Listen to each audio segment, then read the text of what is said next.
Wait, where are you both at now? I know one is right after, guy with arm and Hi everyone. so, oh, my. don't There's worry another about intro ruin. Get it on, Brian. As is tradition. Hello everybody. This is I, Brian, and I am of course joined by my usual co-hosts, Pulp Fiction and Pixelate. But you may have just heard a voice in the background. Who could it have been?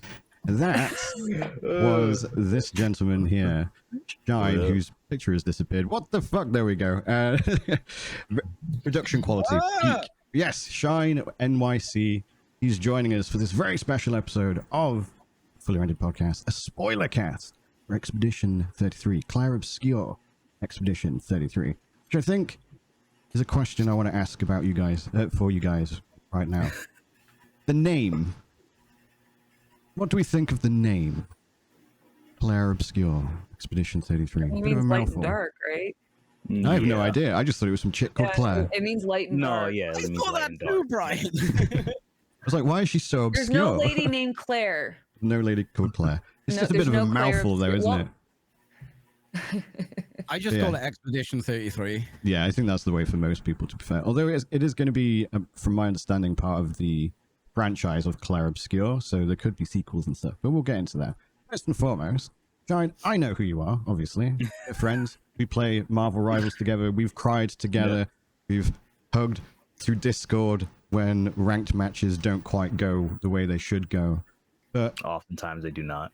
They often don't, no. Unless when we're in a six stack. We do pretty well when we're in a six stack, I think. Most of the time. It's only when we're not a six stack and we have to play with plebs, then it all goes wrong. But I know who you are. Ichi has just met you. Pulp has just met you. And of course, there's going to be people in the chat that have no idea who you are. So you want to tell us who you are and what got you into like the fighting game scene, and like what did you do perhaps before the fighting game scene? Well, for one, I am you guys' new intro, apparently. Whoops. But so I mean, so I'm a fighting game player from New York, remembering where I live. But I think I started playing fighting games roughly when I was like, I guess competitively roughly when I was like 14, 15 or so. It's been a while. But yeah, I got really heavy into Street Fighter. Before that, I was just, playing video games all the time. A lot of it shooters online, through that whole online era of like, Xbox 360 online era where like, Halo, Gears of War, Call of Duty, I got really into that. Started playing a little bit of Gears semi-professionally, then got really into Street Fighter after I ghosted my team and I was appearing offline. I was hiding. Is that Gears 1? Yeah, well, it was Gears. Around that time, it was Gears 2. Right. But yeah, they found out I was hiding, playing Street Fighter, and I was kicked off. So I played. As a result, I played more Street Fighter. So that's fine. But pure spite then. I wouldn't call it spite. It was just, just at that point, I was just really into Street Fighter. It was really easy to just boot up the game and play because I didn't need a team or anything like that. It's kind of just, I just boot up that game and play. So, but yeah, I had a lot of fun. I still have a lot of fun playing fighting games. I obviously travel a lot for them now. I spend a lot of time playing them. But when I'm not, I get to play games like Clair Obscur. Nice, which I suppose leads us on to talking about JRPGs. Now, one thing I want to also get out of the way, Shine and I have discussed this before. It's a JRPG, right? It is a JRPG. Yes, it's made by a French company, but the genre is called JRPG in the same way that French fries don't have to be made in France. Into the discussion about what makes a JRPG. No, we're not getting into that discussion. We've had that discussion. We already know that debate. we already know what makes a JRPG, and then it is a genre. I'm just getting ahead of like the YouTube comments, like it's made in France, and it's like, yes, dickhead. We know. I would have just called it a turn-based RPG. Honestly, that's the easiest way. Yeah, that's the most. Because I feel like when you start getting into specificities like that, I think just it's turn-based, and that's the best way of describing it. That's fair. I think most people understand that if you that are way, saying something is turn-based, someone goes, well, it's also a JRPG. It's like, well, it's a French JRPG. Yeah. Yeah, but if they do that, you could just hit him. Just be like, shut up, it's a JRPG.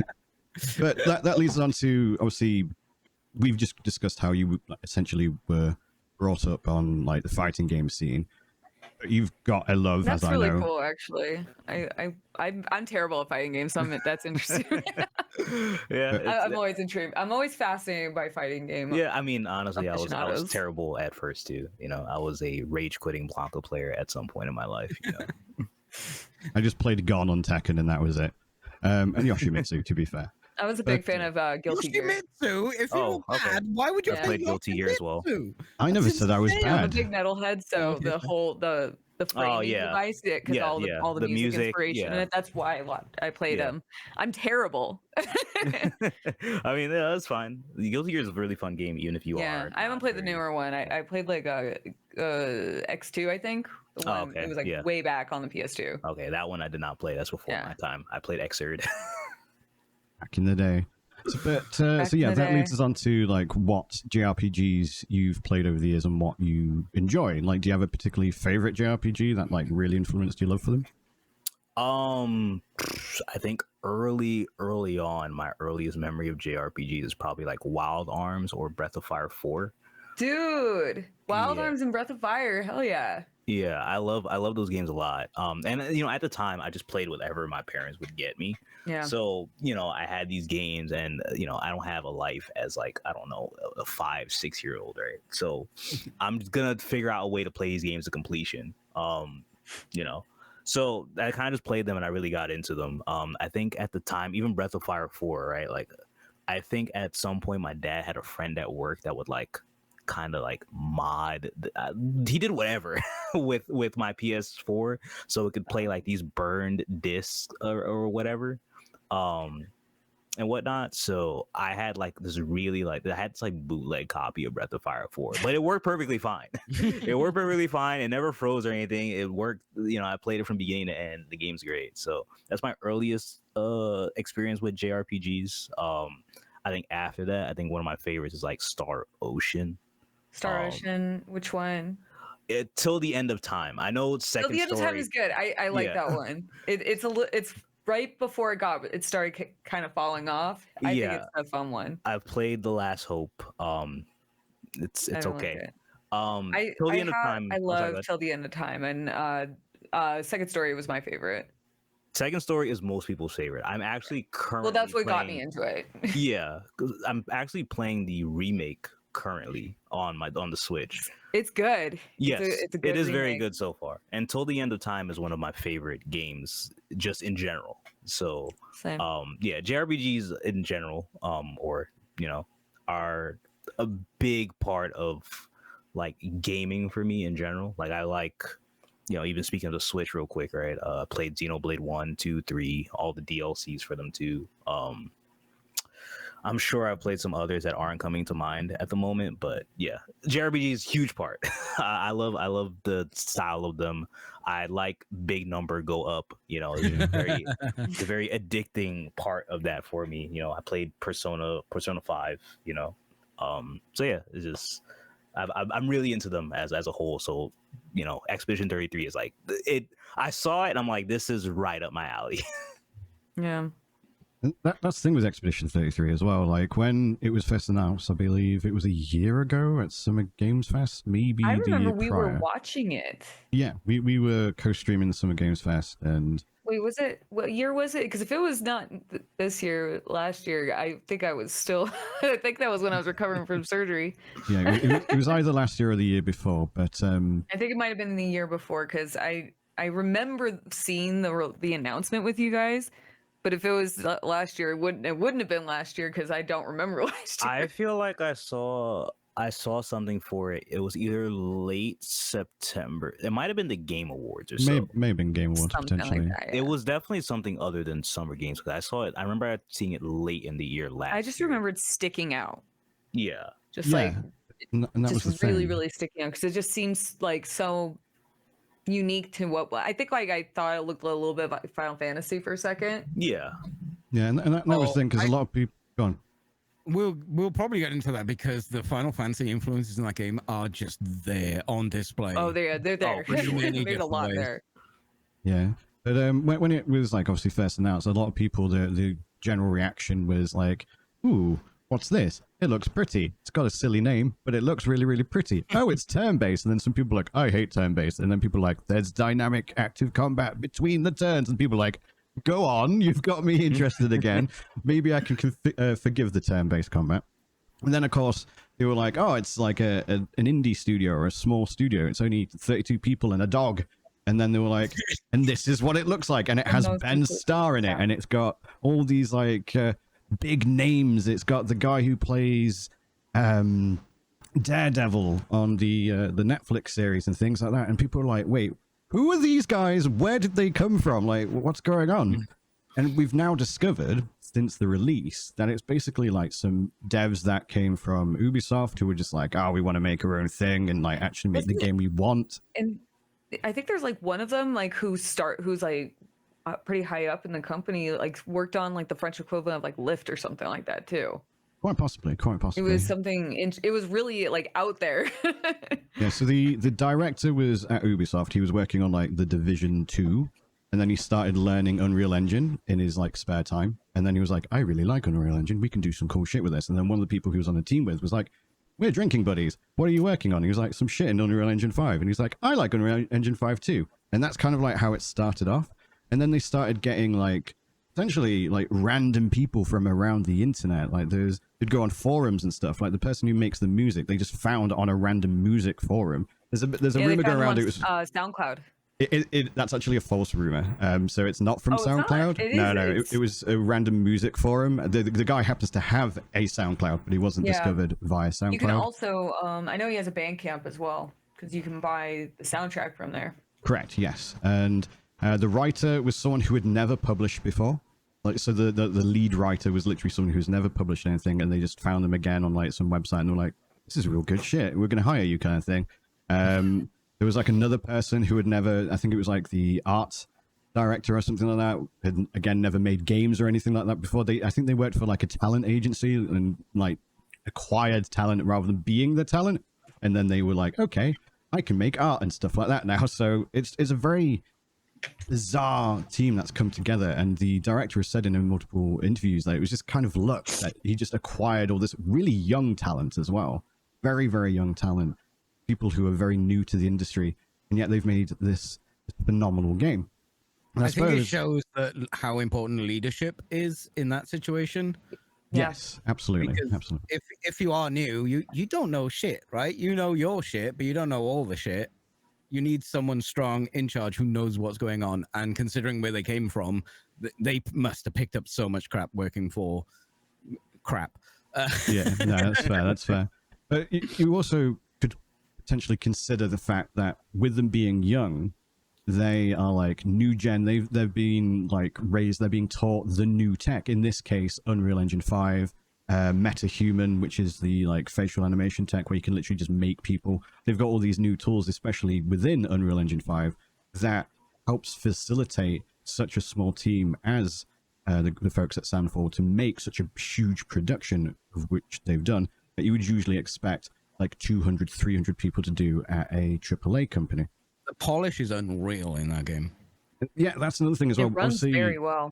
yes, so well, we'll get into that because Peachy had some issues, but for most people, it has run exceptionally well, despite the fact that it's Unreal Engine 5. A lot of people have had poor experiences with Unreal Engine 5 and other games, and again, especially from AAA companies, and yet this very small team has made this, in my opinion, extraordinarily beautiful, high-fidelity game that is, again, exceptionally optimized. I've been running the game on my 4080 Super usually at least like 70, 80 FPS throughout my entire playthrough.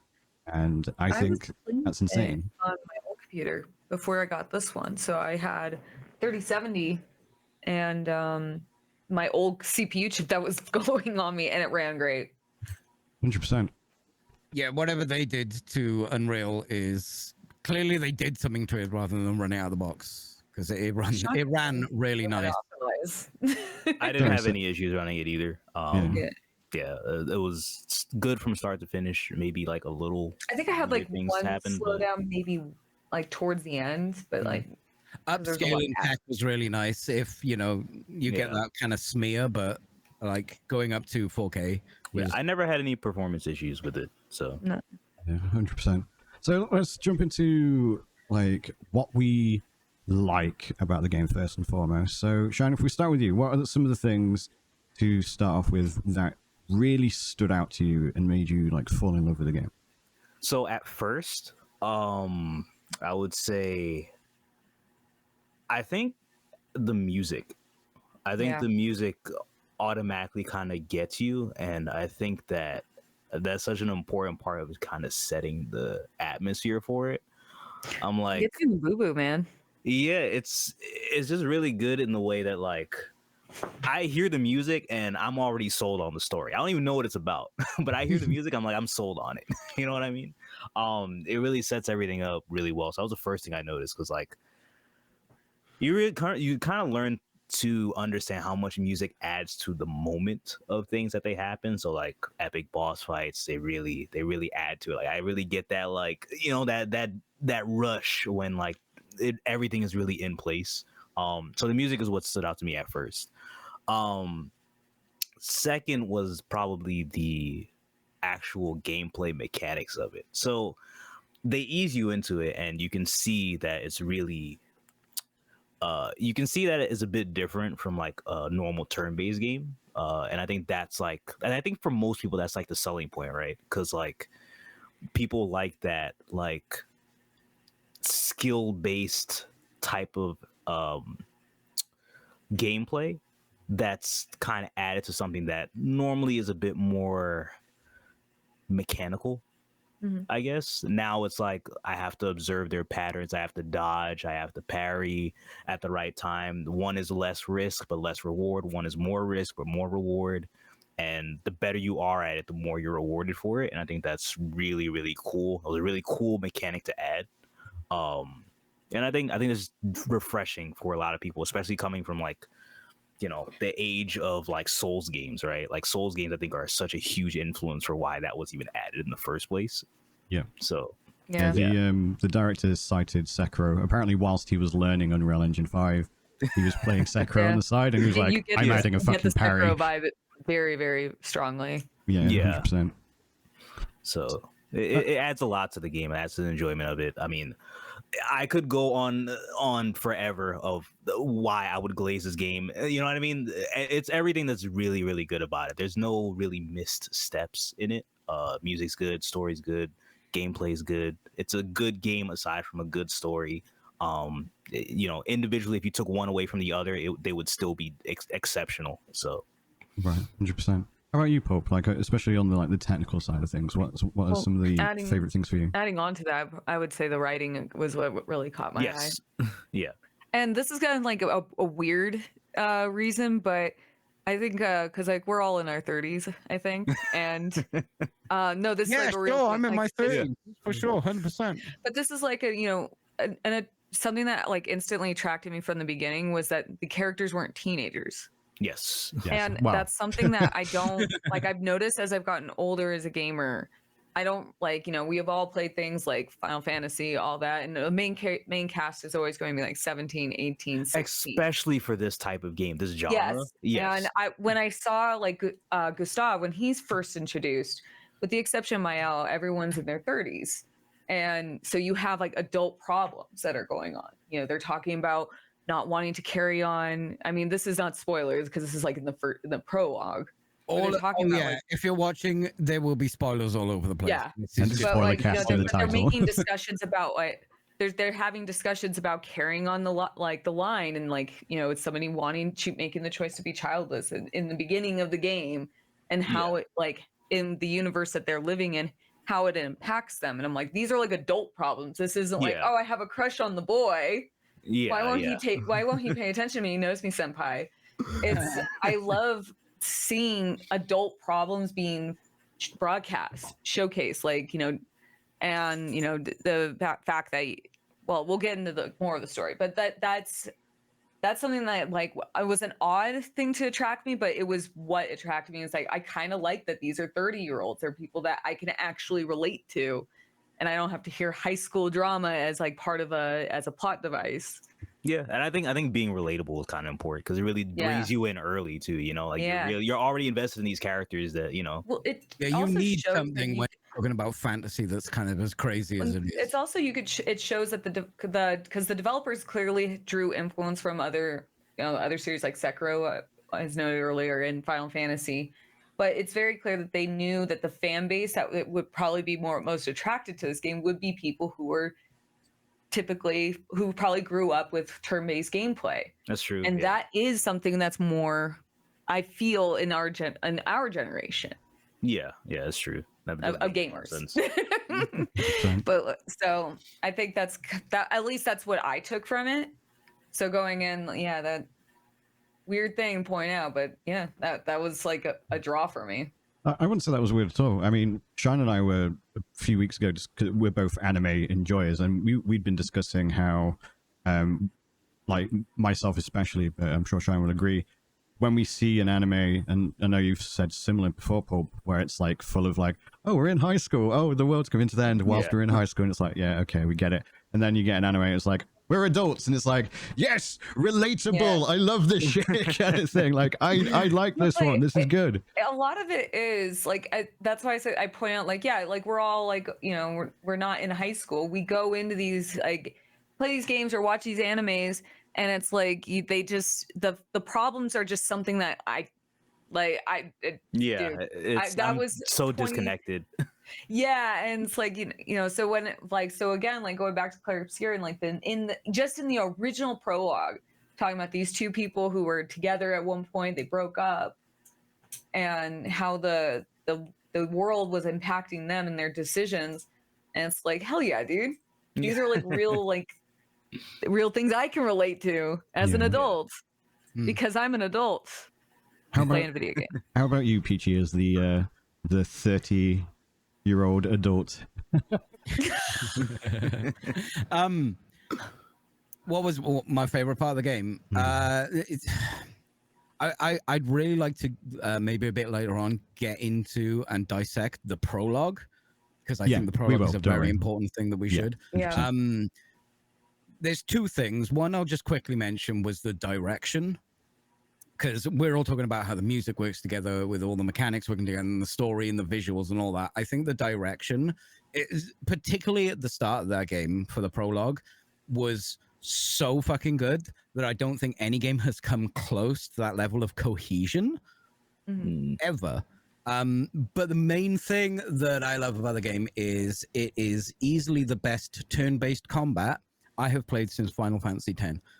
It is phenomenal mechanics. And incidentally, I would argue that Final Fantasy X was the biggest I saw. Yes. Oh, yes. Yeah. 100%. Yes. 100%. So the point is, the composer was using actual phrases and chord progressions from the Final Fantasy series, and a lot of those were coming from 10 for sure. Yeah. But yeah, those turn-based mechanics, the way you build, the way you need to go through a fight and figure out what to do, and how to maximize damage or minimize damage coming to you, was perfection. I've never played. I mean, Final Fantasy X there's probably some rose-tinted nostalgia going on there. I think if anyone makes turn-based combat in JRPG style from now on, that is the yardstick to measure to, because I have never played anything that good with that turn-based combat. It was phenomenal. 10 is not my favorite, but it definitely has like very notable combat system that I feel really revolutionized, like the standard turn-based that Final Fantasy had been known for. 10 is, when I was playing it, is what the game that made me click on how turn-based works and what you should be doing in a turn-based thing, rather than going, oh, I hit the guy. Because maybe before that I was... Well, they put strategy in it. Yeah. Before that I was just like, oh, do the thing, hit the thing. Oh, I lost, try again. When I played 10, I was like, oh, there is strategy here. And in Expedition 33, although you can't build a character any way you want to, the mechanics they build, like, bake into a character with all the moveset, even though you can go loads of different ways with it, the way you work through their particular niche of how they go through combat was it was phenomenal. it was just phenomenal. It was amazing. That was my favorite bit for sure. Just to expand on that, I think there's actually a lot more build variety as a action RPG enjoyer in Expedition 33 than people would probably initially realize. Like, there's a ton. Yeah, like if we just go over some of the archetypes, you could either go like fun builds. free aim build, you can do a crit build, you can do a base attack build, you can do something where you utilize free aim or base attacks or a combination of the two to then empower your proper abilities. You can stick to specific elements and things like that. Even individual characters, you can make this character support character, you can make this character support character, you can make this character support character, but they all do it differently, you know. You can make this character do like damage over time, or you can make them a crit like heavy hit build, you know what I mean? Like you can do that with multiple different ways with each different character. You can fundamentally break the game. Yes. And they like, but in a good way, because I think like I've seen like somebody, it was just a clip the other day where someone did 1.4 trillion damage. There's a popular one-shot build out there. You see like comments always like, oh, like they're gonna nerf this eventually, and the devs like they want people to break it. They like that's a cool thing where you can make one of your characters an absolute god as long as it's supported by the other ones. They all set up the character and that character just goes, you're dead now. But by themselves it would be useless. Like the one-on-one, I was like, oh, every time there was a one-on-one I'm like, I haven't really built my party like this. Hang on. But they have like a whole bunch of those pictos dedicated to just having solo, like a solo build. So you're the only player in that.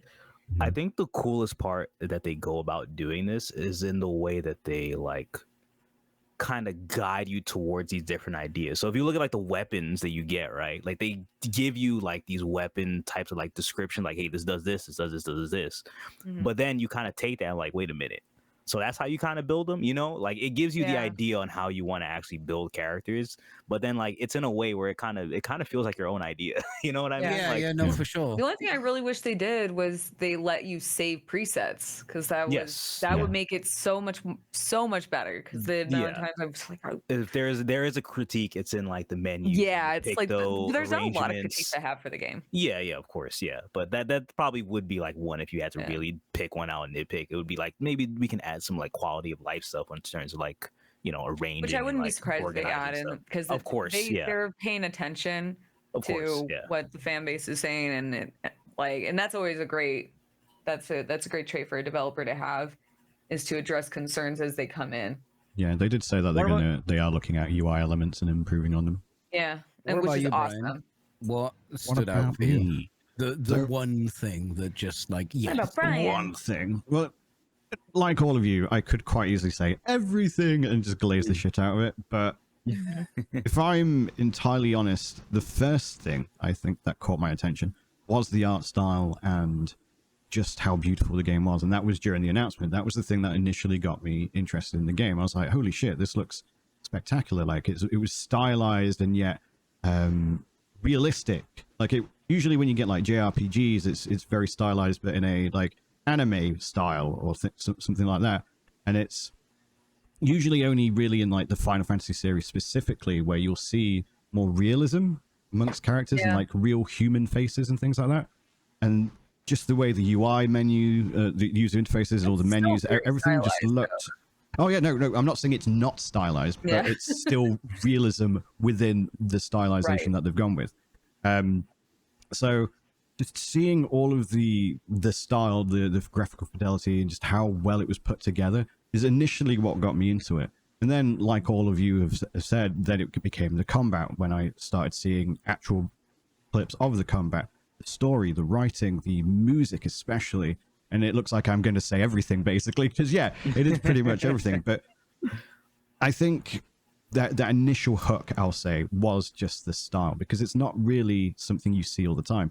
Sure, you see games that are realistic every other day. Well, it's like we were talking about, you know, just like having like the appeal or like having the relatability. And you mentioned anime earlier. It's like I don't gravitate towards very anime heavy styles. Yeah. And yeah, I agree with you. Like the style, it's very grown up in that appearance. 100%. I would say that's what initially got me into it. I suppose we should segue into the things that we don't like, because I wouldn't say it's a perfect game. It's damn near perfect, and I would say it's going to be game of the year. But some things that I perhaps don't like are we've already said, like, the UI. It can be a bit clunky. There's some things that are a little less intuitive than I would like. Like, every time I went to edit my Luminas, I don't know why, but habitually try and hit X to edit them instead of A, and then that would then bring up the sort menu at the top, and I'm like, for fuck's sake, I didn't mean to press that, and I have to navigate across again. So there was that.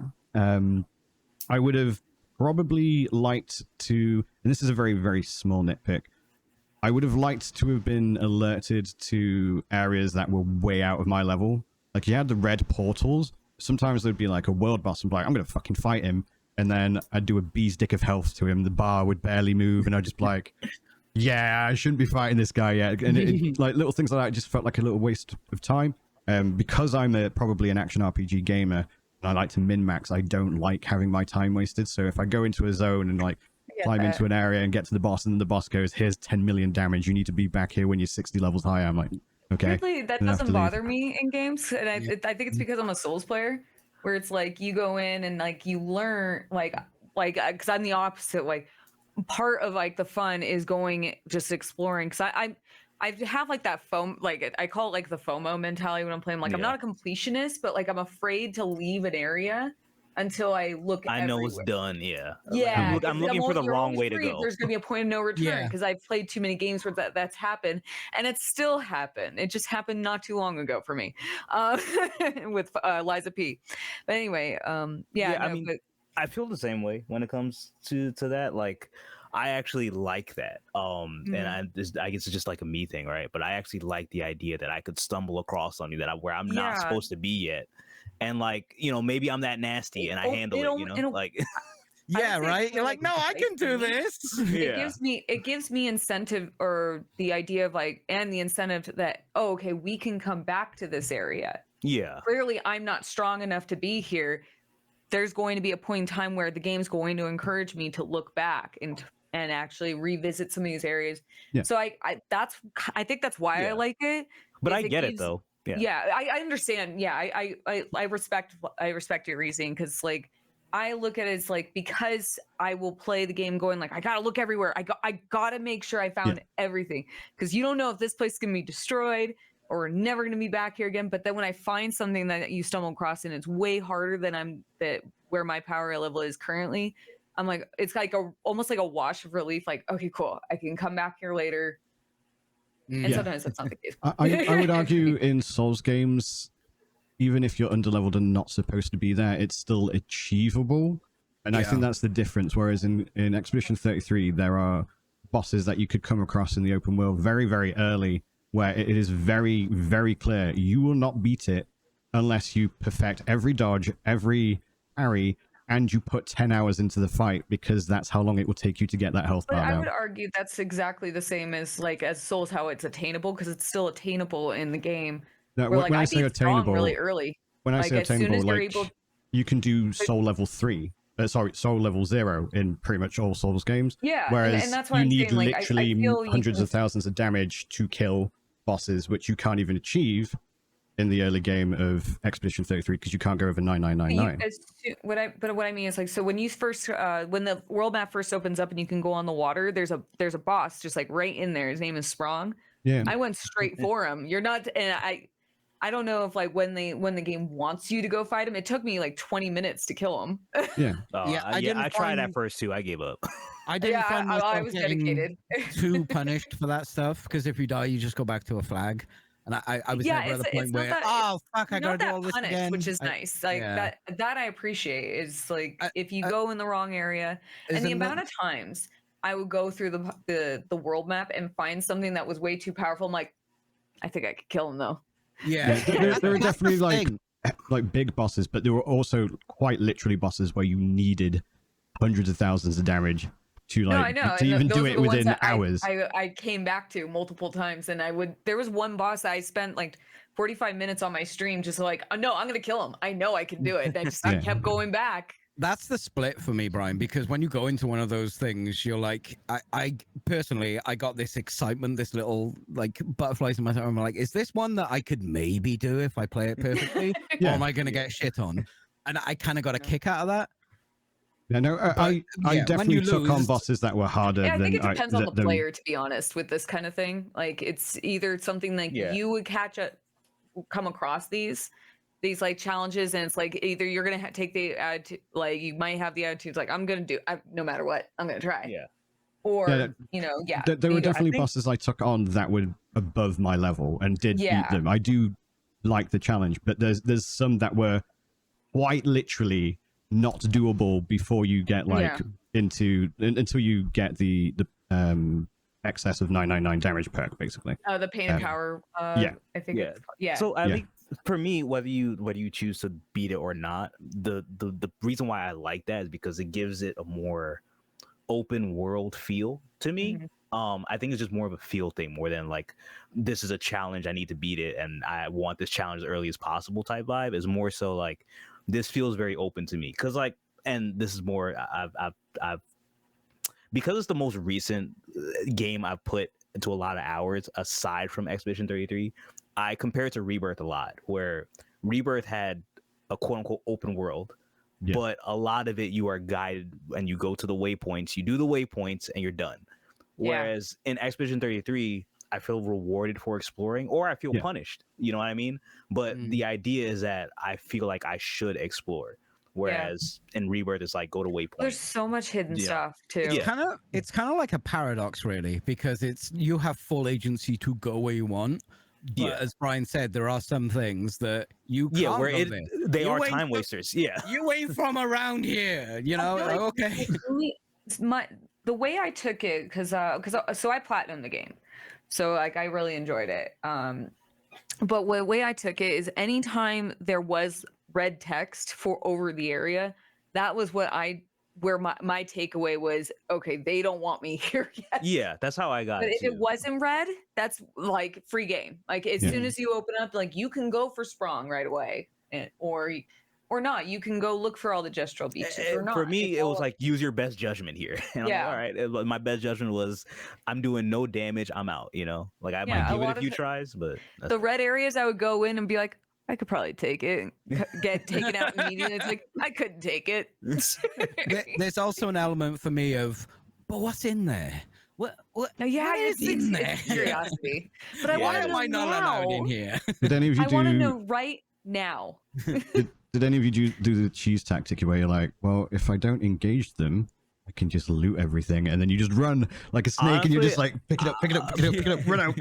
Yes. Honestly, I thought about it. I thought about that option too, but then I was like, I'm just loot. Of course, I'm picking that shit up. You need to loot goblin immediately. I only did it a couple of times, but I think it was like I would enter like a cave or something. I'd be like, "There's a shiny. I have to get the shiny." And just like beeline for it. I like the strat because I like that feeling of having things earlier than I'm supposed to, like where it doesn't break the game, but I feel like like all right, you get that power kick. And it's just a unique, like this is a unique experience to me because I know not everyone did this, you know. Like, I think I don't think that was discouraged either, because there are points where you can run around and maybe just go around the side and you didn't see me. But there are in points some cases there were literally shortcuts to get around. It's interesting because like when you actually get past some of those challenges, like I said, I beat Sprong really early on for me in the game. As soon as he was available to me, I went after him and spent an embarrassingly long time trying to do it.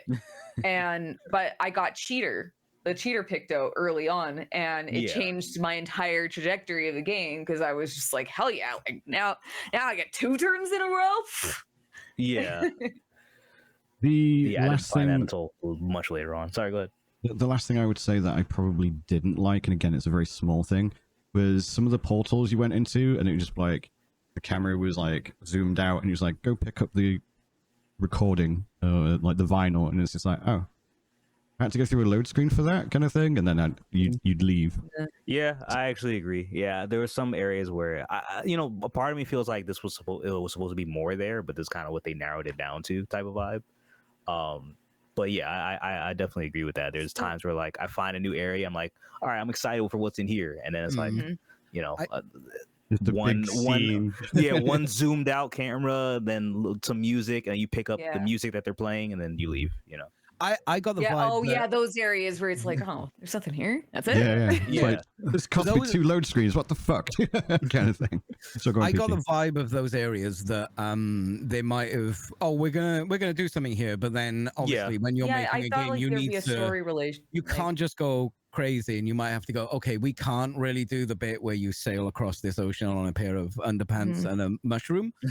So we're just gonna scale that back, and we'll just finish off this Yeah. area. That's what it felt like to me. That's how it felt to me too. It didn't feel unfinished, but it did. Like, oh, why was that a whole thing? And I Yeah, think that's probably why. quite possibly. How about you, Peachy? Is there any things that you didn't like?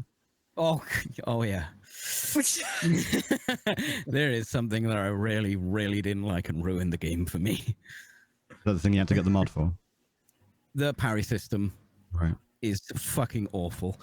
Now, Mm. you're a Hot fighting take. game player. You love that shit, right? You fucking love perfect dodges and shit. These two here, Souls-like players, they fucking love that shit. I cannot fucking stand it. I installed a mod to make the parries and dodges easier. I still Okay. kept losing, so I installed the higher mod. I am using Well, the they did easy- they did patch I think the standard mode to widen the parry window. yeah, From yeah, not enough. it's really tight. To be fair, it's very tight sometimes. The thing that annoys me about it is in the settings you can turn off the QTE for the attacks, and I'm like, that's fine. It shows me where to push it, and there is no granularity for the parry or dodge. I had the cheat mod for the parry or dodge, right, where basically you can't fail. Do you know how many times I lost a fight even with that? Yeah, it's unfortunate because it's funny because like in certain points, I think it's snowing. Sorry, I'm looking at my At window. I certain think points, it's I think snowing. it's snowing. Yeah, sure. But anyway, so However, there was a couple of times where like, because like just like a Souls game, you go in, you attempt once or twice. Yes, it is snowing outside my window, and you'll go into the boss like right away, and most likely you're gonna die probably the first time. It's old college Yeah, try. I think, You gotta go that's in. expected. Yeah, you've got to learn the Yeah, mechanics and the animations, and I think especially the one when thing, they and this do is my fake so stuff. I only have a couple complaints about the game, and one of them like the devs have addressed. So it's like kind of me having like, I guess, well, whatever. I'm still gonna complain. But the one I had was and it kind of like I can understand where Peachy's frustration is, that there are times where like with the parry window, you would listen for the sound. Like there's always like an audio cue, know but then exactly what's going. sometimes there isn't an audio cue, and then you miss the parry, and you're like, Oh, what the my favorite is when there's an audio cue and then the attack comes delayed after the audio Yes! cue. Yeah, it's some of the later bosses do that, and it's so irritating. Or they'll do it so quickly, and I'm like, how the fuck? It's There's crazy because I love that.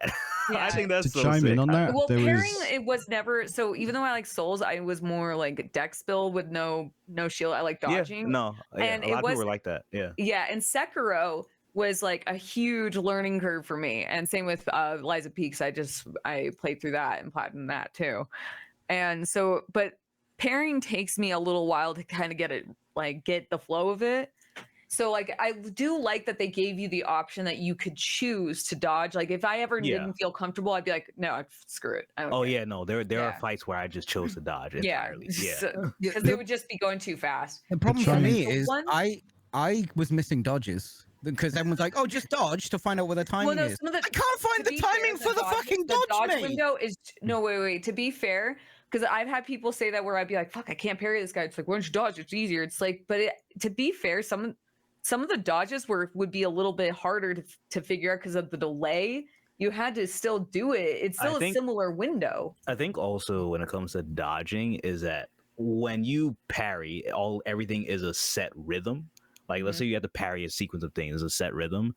When you dodge, sometimes you dodge later and sometimes you dodge earlier, but it still that's what I mean. counts, but it throws off the rhythm of the next thing you Yeah. have to dodge as well. So especially with there's the longer animations. first- It's like, where in the when I animation are you first doing?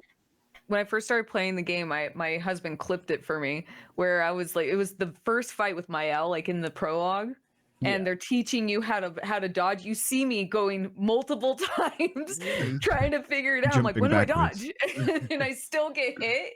And it's like I don't know the timing. I just don't know the time because there's sometimes such a with pairing your like it's so you have the understanding that it's right before the attack lands. Whereas with dodging, sometimes like you're doing it even just too late. Yeah. So Yeah. the thing that compounded with that, which ruined the game, I installed a mod, it was fine afterwards. The reason why it ruined the game is because the turn-based combat was getting too easy for me. And I really wanted to bump up the difficulty of that because I was, like I said, that's my favorite part of the game. But the dodging was already too difficult for me. Dodging, parrying was already too difficult. So I know if I turn up the difficulty, it's just going to make the thing I don't like and I can't do even worse. Harder. Yeah. So I eventually installed the biggest, cheatiest mod ever, and I turned the combat up as far as I could. What's funny is, so I played it on normal. I know a lot of people did hard for like when they streamed it. I'm like, I don't want to like rip my hair out for my first playthrough. Like, I that's did. not I fun did for me. 90% of it in Expedition. So I just did normal, and I would argue because they do describe I started that it expert. with hard. Oh, it's this fucking guy. like two shots, you know, and with normal, it's still not that much. You don't get that much leeway, much more leeway if you get hit. Like maybe an extra shot or something. Because there was a fight where like I did rage quit on, and it was because like when you would miss one, and then because like the problem with parrying, what you just mentioned about like the rhythm, it's like when you fall off rhythm, it can be you're cooked. Yeah, you're screwed. You don't get hit just once after. Yeah, and that's what I mean. It's like, so that's kind of like the frustration with it where it's where they described it, and I think that with the most recent patch they did say that they fixed that too, but they made it so like they kind of phrased it where it was like, oh yeah, no, if you do normal, you're not going to die in 2 shots. And it's like, bullshit, man. Yeah, that's another issue, right? If you miss your, like, it's not like it's very, very wins you the fight. It can do a lot of damage, but it's not as if it wins you the fight. But if you fail a parry or dodge, you will lose the fight. Like you could throw the whole fight and really, at the way end and really upset me. Like, yeah, and that's why I said there was only one time I rage quit, and we'll get to that later. But I still like got through it. But yeah, if you're on a console though, you can't do what I did. True. No, I Very didn't true. play on console. I played on PC. I would really like to see an update with granular difficulty for those things because I love turn-based combat and I don't play Dark Souls. Although when I play a Souls, like I love Sekiro, and I was pretty good at that. No, I like was playing an action game. That is so surprising. Clicks. Okay, that is super surprising. I did not expect the U-turn to the I'm like Sekiro pipeline. That was no, the Sekiro, like the mechanics of Sekiro, I found easier than Dark Souls. I suck at Dark Souls. Like I'm not good at them at all. But to just touch on the only other complaint I had, and the devs did touch on it, was I need maps. I am what I like to call directionally challenged. I get lost every like a little mini map on the side to know where you kind of been. Did address that, like because I guess I wasn't the only person who thought that. There was multiple people who complained, and they said that the reason why they didn't want to do a mini map was because a lot of people will tend to look at the mini map while they're playing, at the environment, and they wanted their players to be absorbed into the environment, which is a great. I total respect, but can I have a map in my menu, please? Because I'm so confused half the time. I got lost in a cave. Was it the Sinister Cave by any chance? Was it the really, really dark cave? Yes, I got lost in that cave. I was so mad. I was like, I was like, this is it. I'm done. I can't get out of here. I don't know where to go. To quickly touch on that, I think that like another reason to obviously not have a map as well is that, and especially with knowing that the CEO was from, or the director was from Ubisoft, is when there is a map, you tend to just go, ooh, thing to do, like Shine was saying earlier, go to the waypoint, you go do the things. Whereas, much like in Elden Ring, when you don't really have like a big map, other than like just the open world map that just shows you the landscape, you're incentivized to explore.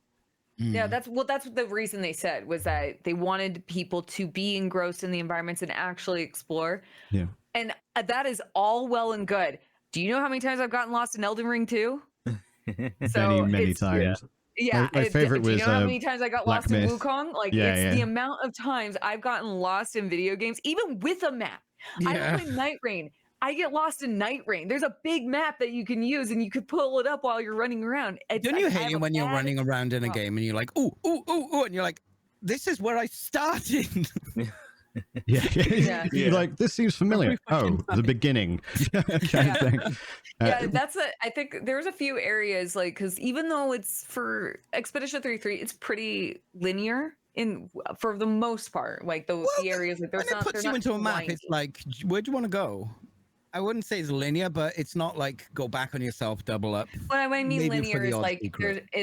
there's not a lot of different places you could there go. isn't like too many paths. Yeah, outside of like maybe when you're on the open world map, but like the actual the open world is the most open, but like when you get into some of these environments, for the most part, you're just going to go. It's there's branching paths, but there's A to B. Yeah. And then you got C and D over here, but there might be a chest or like a mine or something. On the open world map, I would have liked it if it showed you areas that you hadn't been to, like the icons, because the amount of times I would open up and be like, wait, have I been there? Did I already clear that? Yeah, I wish that it showed you locations that you had already discovered. Yeah, I think that would have been nice. Yeah.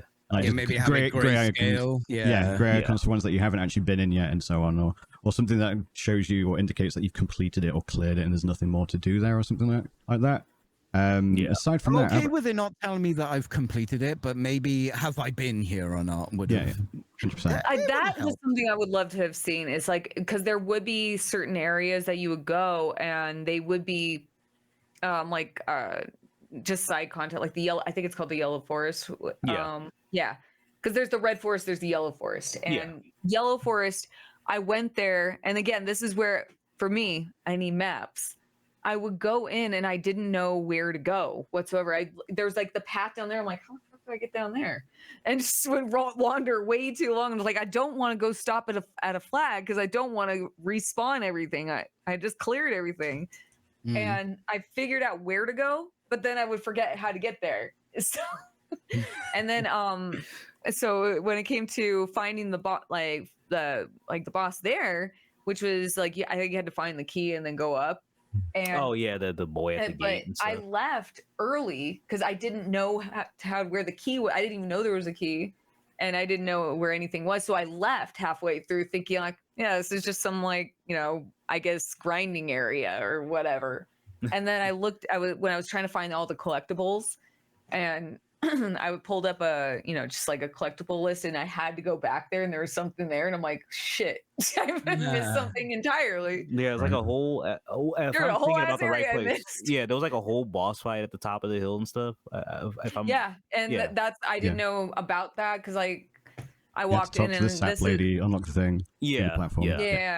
And this is where like sometimes even just having a map in your menu, you don't have to do like a map in a mini map, so you can, if you want people to be more engrossed in the environment, which I absolutely respect, but having some sort of map that you could pull up and where it fills, where it's as you go, so you could check, because then it would give you more incentive to look around those areas. And because there's a pretty cool scene in that forest, the hanging lady. Scare the shit out of me. A bit more abstract, like the world map would have been. Yeah, you could they could even do something like make it look painted and like. Like have make it an item, painting the map as you're going, and it would kind of work thematically. But I mean, who knows? We can't get it like eventually. I would say, let me think, because I feel like I'd really have to nitpick this one. And I am being extremely nitpicking on this one. I think we all have been, to be fair. It is a really good game. Modi, honestly, everything you guys said, I'm like, man, I kind of like it for that reason, Yeah, and that's fair. But like for me, I would say, and it's weird because I dislike it, but I also kind of like it at the same time, where certain themes or directions in the story tend to contradict each other by the end of it, which I say I dislike to an extent, but I think it actually helps the overall story of it later on, like in the end of it all. So maybe that's like my small gripe with that, but also I kind of like it, you know, the more I think about it. So I'm very wish-washy on that part. Is it contradiction or subversion? Which would you err on? I think that is more so contradictory because it's like they tell you one thing, or they heavily imply one thing, but then then the message of the story tells you that you have to forget this thing to accept this. You know what I mean? So, but to its credit, it kind of works well with the two different endings. So I can't even, you know what I mean? So it's kind of hard to say that I dislike that. I kind of like it too. So, you know, but that maybe that, I would say that another weird thing, like slash dislike, is that I think the combat. So let me say that I really, really like the combat, and I like the active, like defense, like, you know, defensive option you can take on your turn, parry, dodge. Like I like the active part of that. However, I could see your complaint with that because I feel like you wanted a more like turn-based experience, and the parrying ruined that for you. For me, I like that part, but I can see the idea that like it does take away from the strategy element of a normal turn-based game, whereas like, yeah, I can do whatever. You know, I don't have to worry about how the strategy I'm doing right now. As long as I parry and do special move, I will win. You know what I mean? It does eliminate some of the turn-based strategy of it, but I do like it though. I liked it a lot. Yeah. What I could also say too is like, so whenever I think everyone's gets into this mindset when they're playing games like this, and it's very similar to like, this reminds me a lot of like Legend of Dragoon, like their combat system, and this like, and bear with me, you'll understand what I'm getting at. Where it's like when you are in an area in a game, you're like, God, I just want to be fucking done with this place already. I'm so tired of being here. And the combat system, at least later on, you can kind of like manipulate your build and make it, you can speed through some of these areas. But in the early game, it's kind of hard. And when you have all these mechanics like parry, dodge, all that. And that's why I said like, use kind of like, it reminds me a little bit of like Legend of Dragoon, where you had the addition system where it's like you can't just attack them once and leave. And when they added the fourth parry mechanic, I audibly screamed. I did too. But my reaction was more like another thing to remember. Jesus Christ. But I think that's the one complaint this is very nitpicky because I do really like I'm really scraping the bottom of the barrel to find something. But this is like very specific points, like in some cases, like you're just really tired. I'm tired of fighting these enemy types. They're annoying me. I hate these guys. Oh my God, they're here again.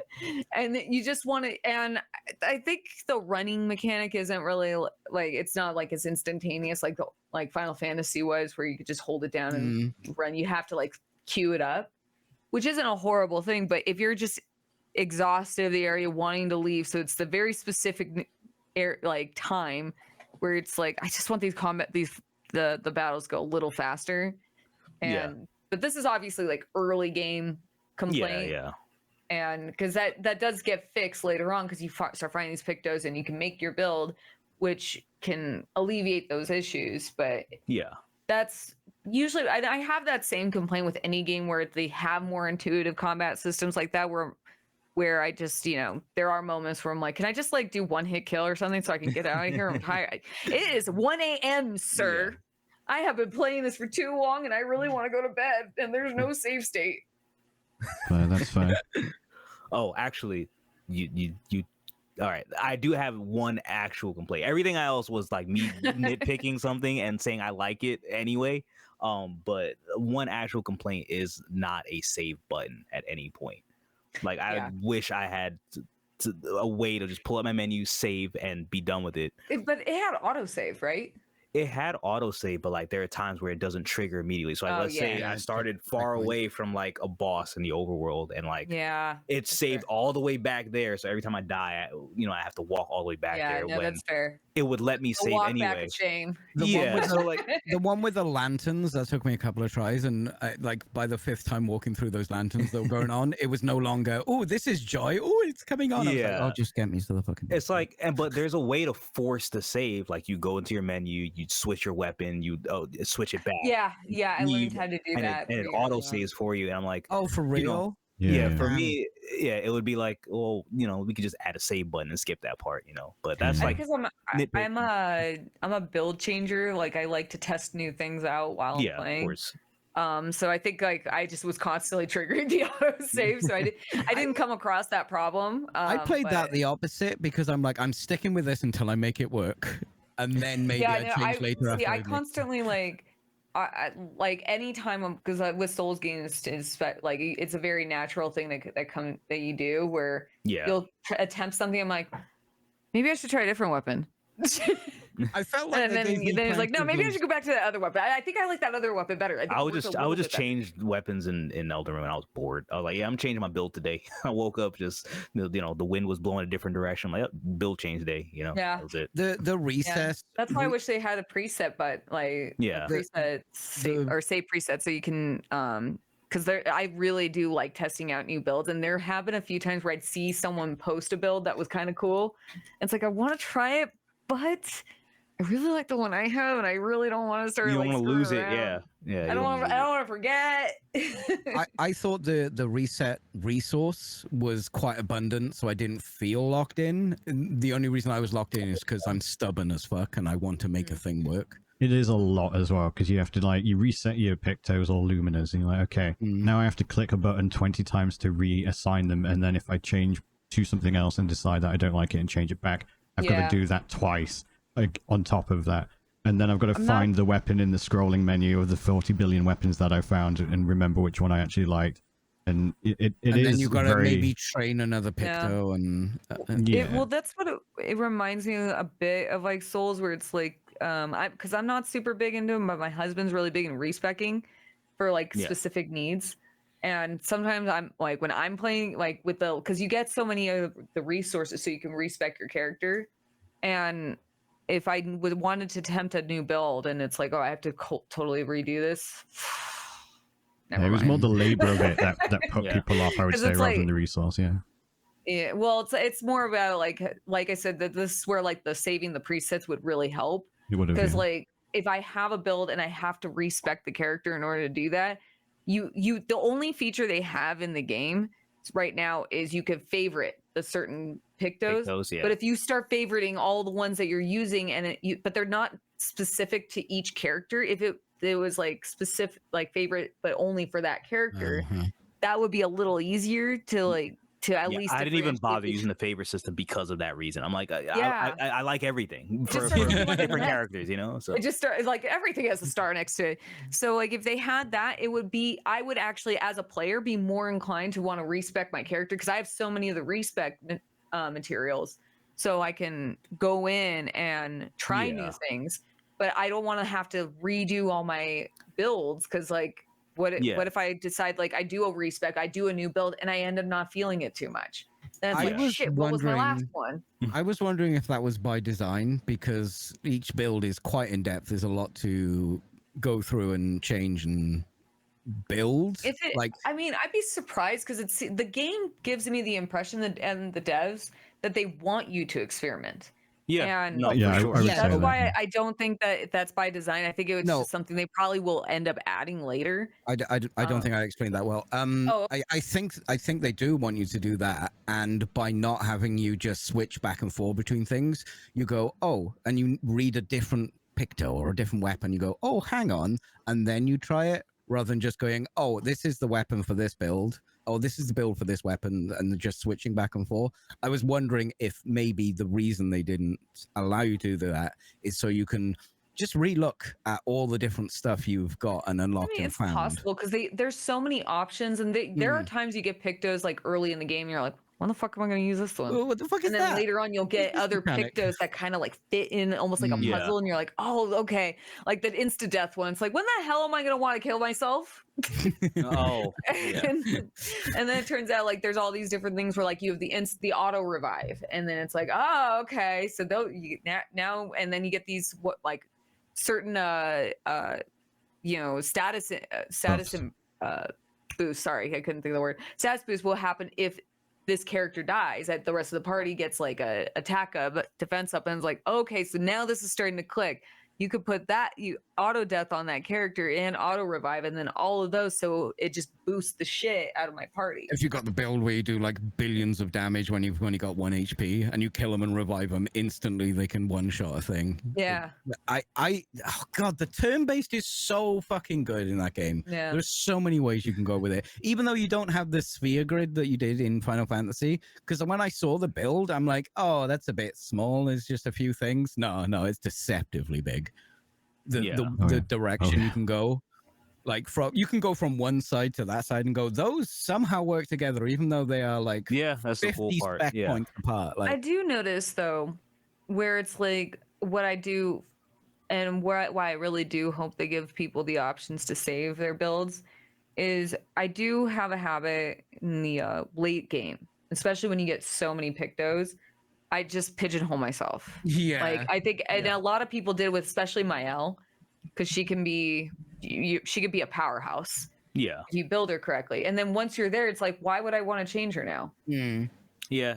Well, Yeah, and you get like new weapons that drastically don't really work with what you're already doing. but then, I'm like, but yeah, again, I'm you're good. just like, but she's so good right now. yeah. I You don't can't want really- to change anything, and that's You where can't like really the problem piecemeal, can you? kind of- To just slowly move over, you have to go. I'm over here now, rather than going. Yeah. Oh, I'll just Well, add that's why, one like for example, one of her big, because of her stances, and if you build her correctly, she can just one shot anything, and but you'll get all these swords with all these weapons with all these new abilities. Sorry. Yeah, like and the the different defensive scaling. one that grants you shields and stuff. Yeah, you know what and I mean? like also, but they all scale differently too. Yeah. So you have to respect the character in order to use it correctly. And that's where it's like you start kind of like, this is more like a problem late game, where you're not gonna want to make all those changes because you've already kind of got your character set. And I did eventually I think I saw a video, someone with the machine gun build with Verso, and I'm like, oh dude, that looks actually really fun. I want to do that. And I did do it, and but I already had a really good build with him to begin with. It was more burn heavy. Yeah. And focusing like on that and just like trying to build like stacking all those like the burn stacks and really just take out anything. He was really over OP for me because I was taking more of the challenge because everyone was focusing on Mael, how powerful she was. I wanted to build another character.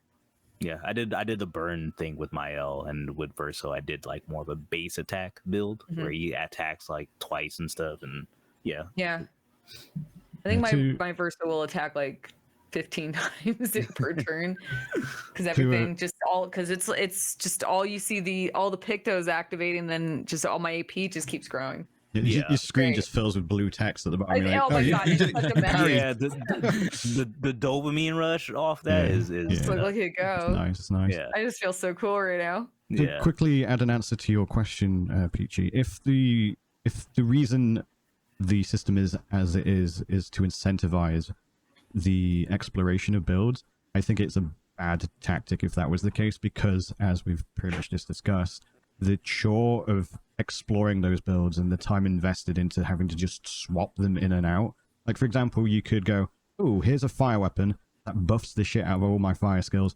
Oh, I'm fighting a boss that heals whenever I do fire damage to it. I now have to swap out of that entire build to something that doesn't do fire. And then after I've done that boss, I'm going to have to swap back. And that's like a good 10 minutes of just clicking through menus and like repetitive strain injury on your thumbs because you're just constantly like having to do it. So if that was the case, you do have spare characters to roll around, but I'm not saying it isn't flawed how they did it. I was just wondering if that was by design, because there's a lot of choices in there that are like, no, this is how you do it. Yeah, I would say the the answer is I don't think it's necessarily intentional. I think it's more of just an oversight. Like, probably got out of scope. They made this really robust min-maxing build crafting system, and then they're like, oh, how do we manage this? And then they just didn't get time to do it. I would not be surprised if they do add presets in later on. Yeah, I mean, I honestly get that 100%. I had the same issue, which is why I tended to hesitate on changing my builds late game and post game. However, I've dealt with so much worse. Xenoblade is the worst offender of this. So in comparison, this was like, I'm willing to try it out. Like, I think I tried my build. I think I switched my Verso build later on. I switched my Monoko build later on. I switched my my CL build later on too. I didn't do it too much because I didn't want to go through all that, but I was still willing to. I think that's kind of where like, because I compared it to like how, like Elden Ring, I've respect my character so many times to try like, oh, I got this new weapon, it scales this way, let's try it out. But I think and this is not like when I phrase it like as an issue, it's not like a big problem, but it is something that hopefully the devs will consider like quality of life changes to improve. For the player, because like when it's only okay, I just got a respec for this weapon that I want to use, and which has these like certain skills I want to use and these certain spells I want to use. Fine, but only thing you have to focus on are your character attributes. It's when you have all the pictos. Yeah, the pictos are the most time-consuming change. It's a lot. It could take a lot of time, and that's why I said like I think this is more of a late game problem.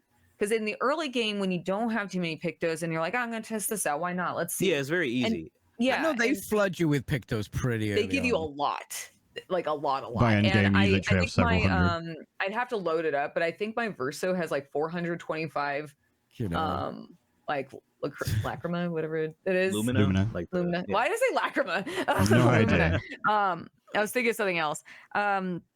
But the Lumina, and so he's like stacked because I put, like I said, I wanted everyone I knew like was talking about like how great my L was. I like Verso, by the way. That he was my favorite character. I stand Ciel.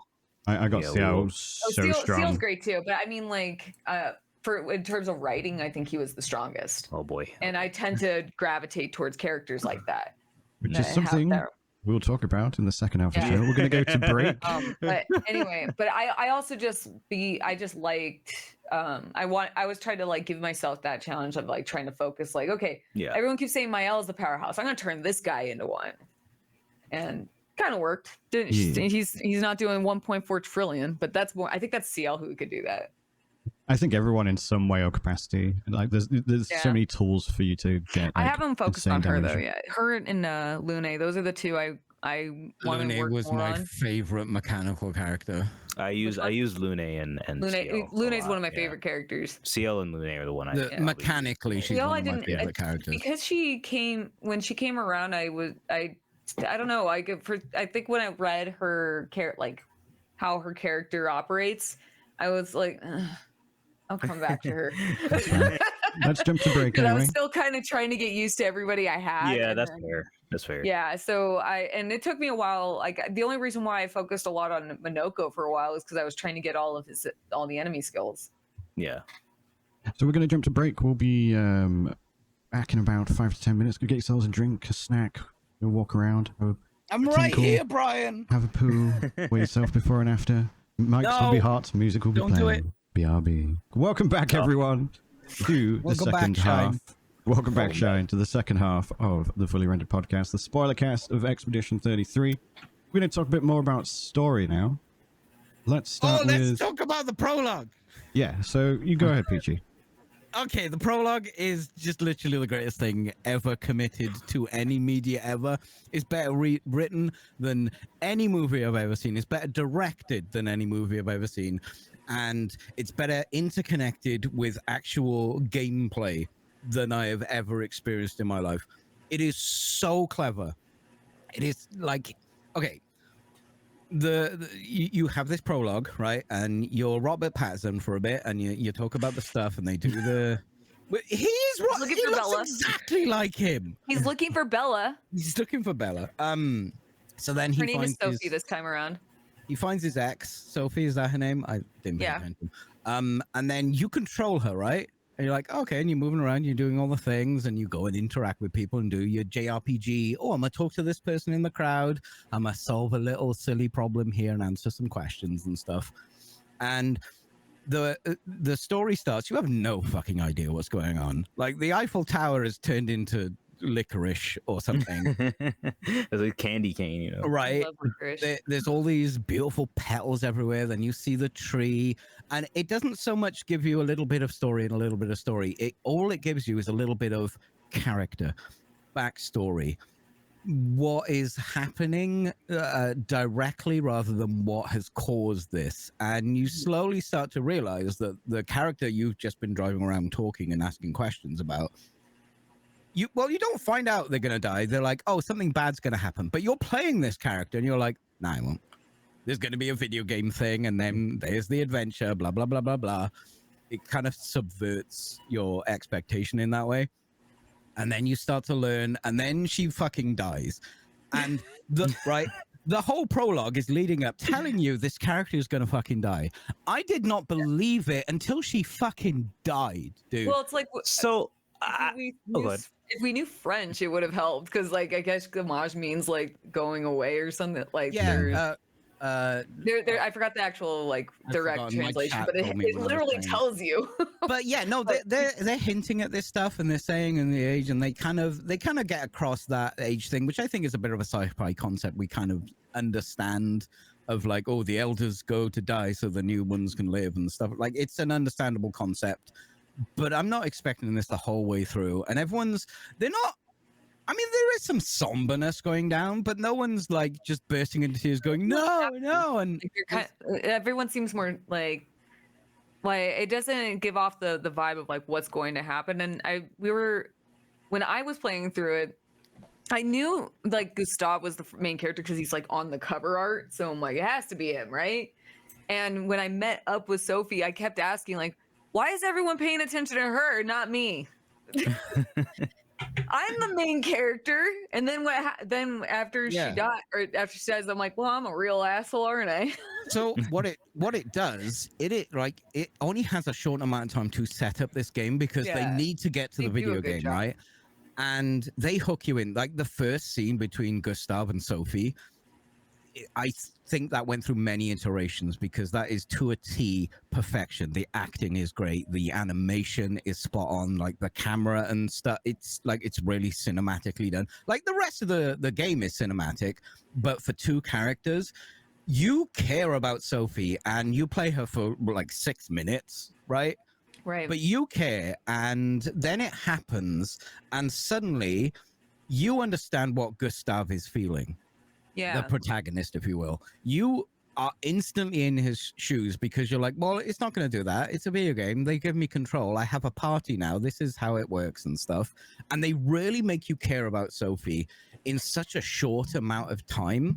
I feel like that prologue must have gone through many, many iterations. Oh, and they were probably absolutely. tweaking that right till the end, because it is so good at not explaining the world, like dumbing down, oh, well, there's the bad person and blah, blah, blah. What I liked about it is it really does establish what the stakes are for the people of Lumiere.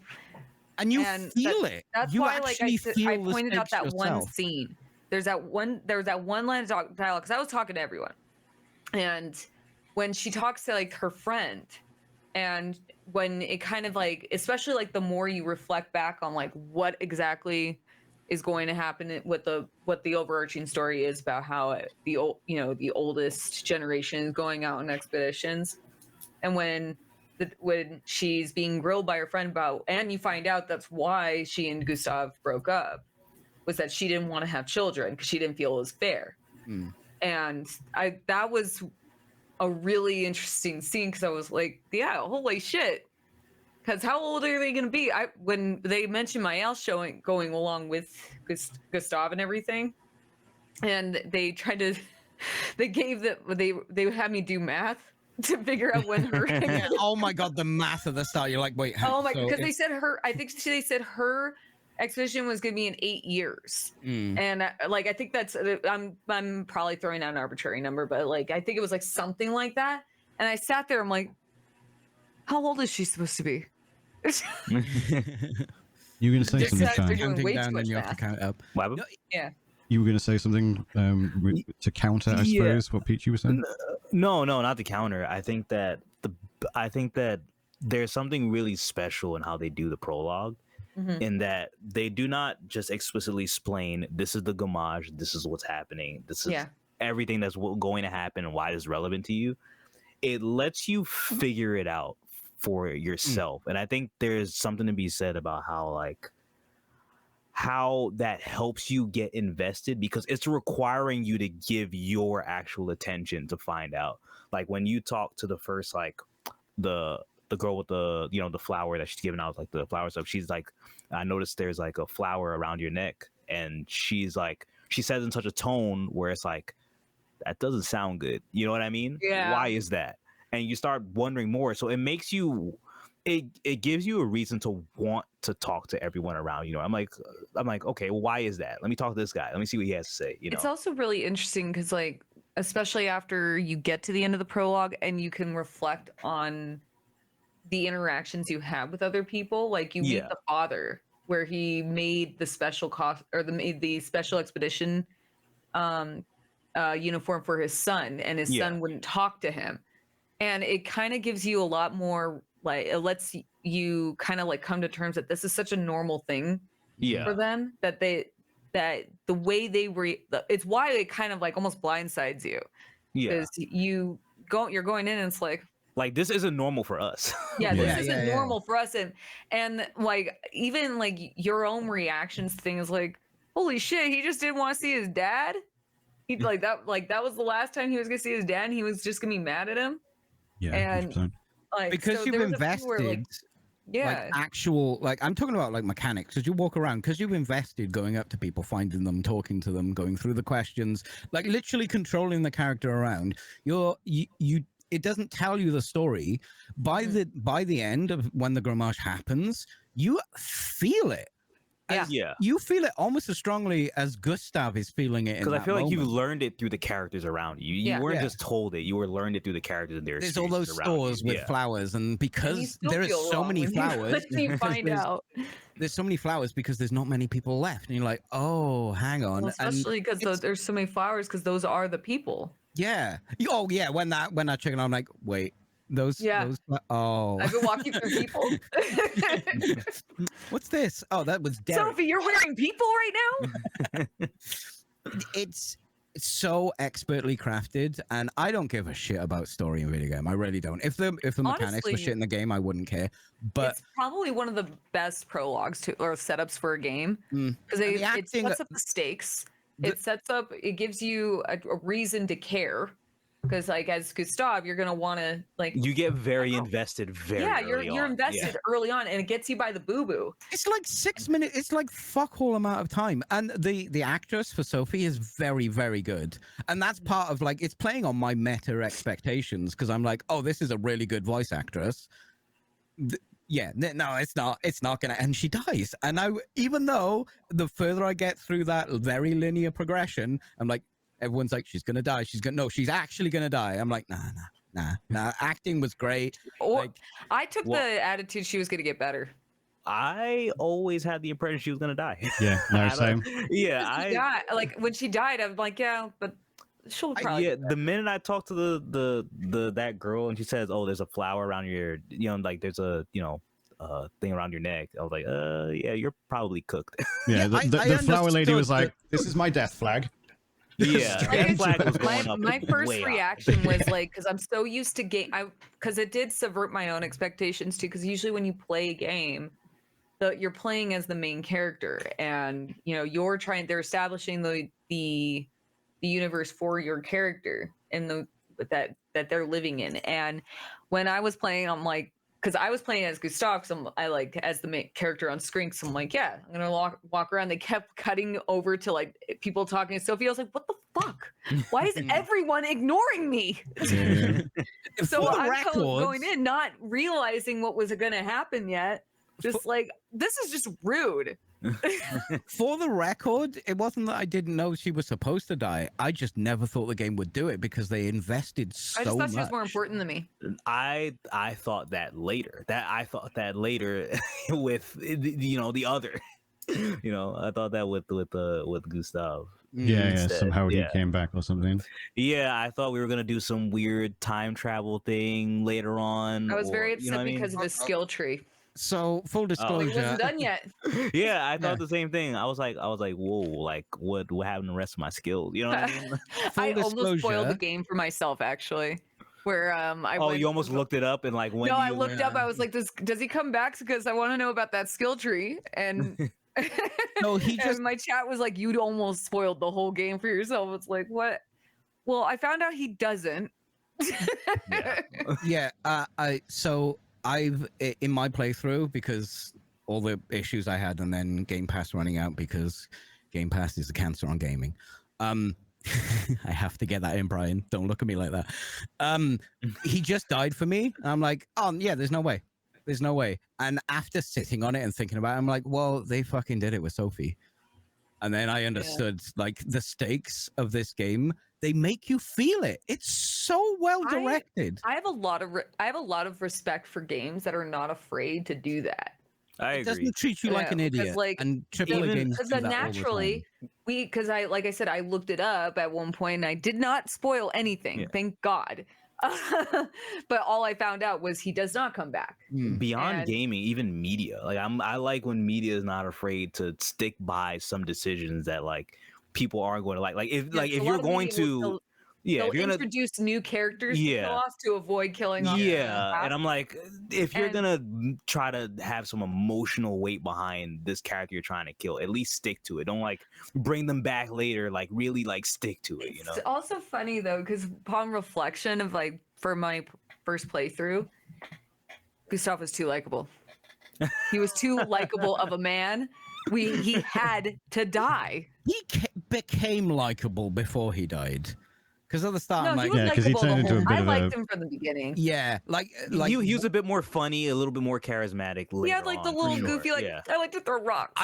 I like Yeah. I like what they did where on the beach and he fucking loses it. And Yeah. he forgets everything that he's been preaching for so long. And he's like, oh, we can't do this. And then like he tries and Lune to comes yeah, over and she's like, self-end "Run, himself just and went." stuff. Yeah, I like that they added some character flaws. They in made early, him for sure. like they made him okay, and then they made him pathetic mean- and contradictory to his own moral beliefs, yeah. and then Yeah. built him back up, and then you care. Then he dies, and fuck you. Game I Developers. Jesus I just Christ. thought like so that scene when they land on the beach and okay, I have a really twisted sense of humor. I laugh at some of the worst times. So when that scene happened, they show up and they see Renoir and one of them goes, "You're old." And it's like, that's why he killed you. That's exactly why. You came up and you go, "You're old." It's like, well, I would kill you. I would have done the same. How dare you? I The think it- second person that died made me laugh as well because I can't remember what it was. There's But there, the timing of the death, I just went, okay. oh yeah. yeah, I before we mean, move, like it was more like a lot of the stuff doesn't make sense until later. So it's like it was just such an unusual like that the order of events just made me laugh so hard. You land on the beach, you see a man, the first thing you point out is you're fucking old, and then he kills you. Well, they've That's never seen an objectively old funny. person. Like, you know what I mean? yeah, true. Or they haven't seen one for many years at least. Well, and upon reflection of like, yeah, it makes Yeah. sense because it's like they've never seen a man who is aged like that. Get on the beach. But You're you fat. as the player Ugh. hasn't figured that out yet. So, and I'm going in just being a horrible person and just like, yeah, I agree with him.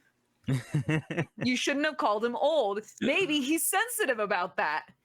To quickly add my thoughts to the prologue before we move on to like the next subject, I think the prologue, for me at least, was one of the most hardest hitting things in the game. Yeah. Like when Gustav died, arguably it wasn't as hard hitting for me, but that was mostly because of Twitter. I wasn't entirely spoiled, but everyone was like, "Oh, at the end of Act 1, thing happens." So I was like, "Oh, Yeah. someone dies." So I knew it was coming. But when Sophie died, that was the one part in the entire game where I did nearly cry. And I was streaming it, and I'm just there like, chat, we're not going to talk about it. It hits. It hits really, really hard. It hits. It's a good one.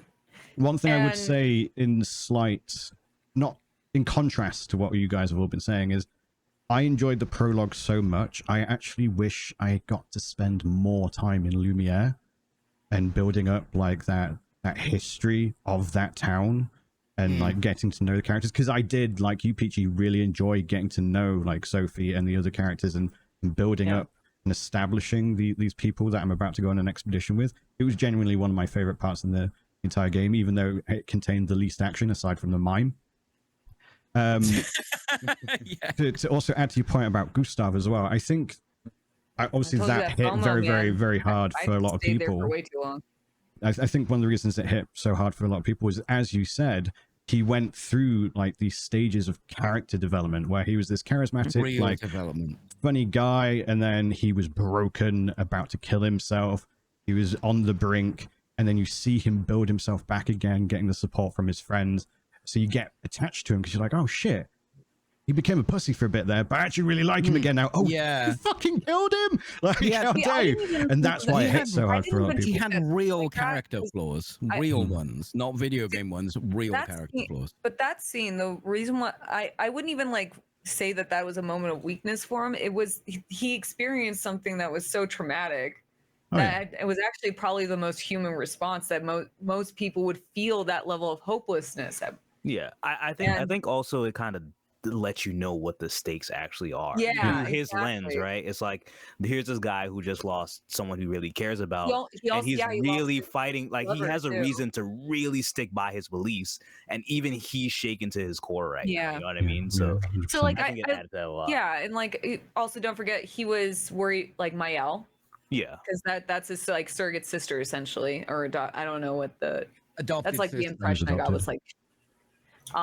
And then he lost his girlfriend, and then the hope to saving everybody was just squashed. He was by himself. It's like, that's why I said, like, I feel that I wouldn't even call that a moment of weakness. It was probably a very human response of, you know, it was a bit more realistic. Yeah, like, yeah, but for the record, I don't think not recommended.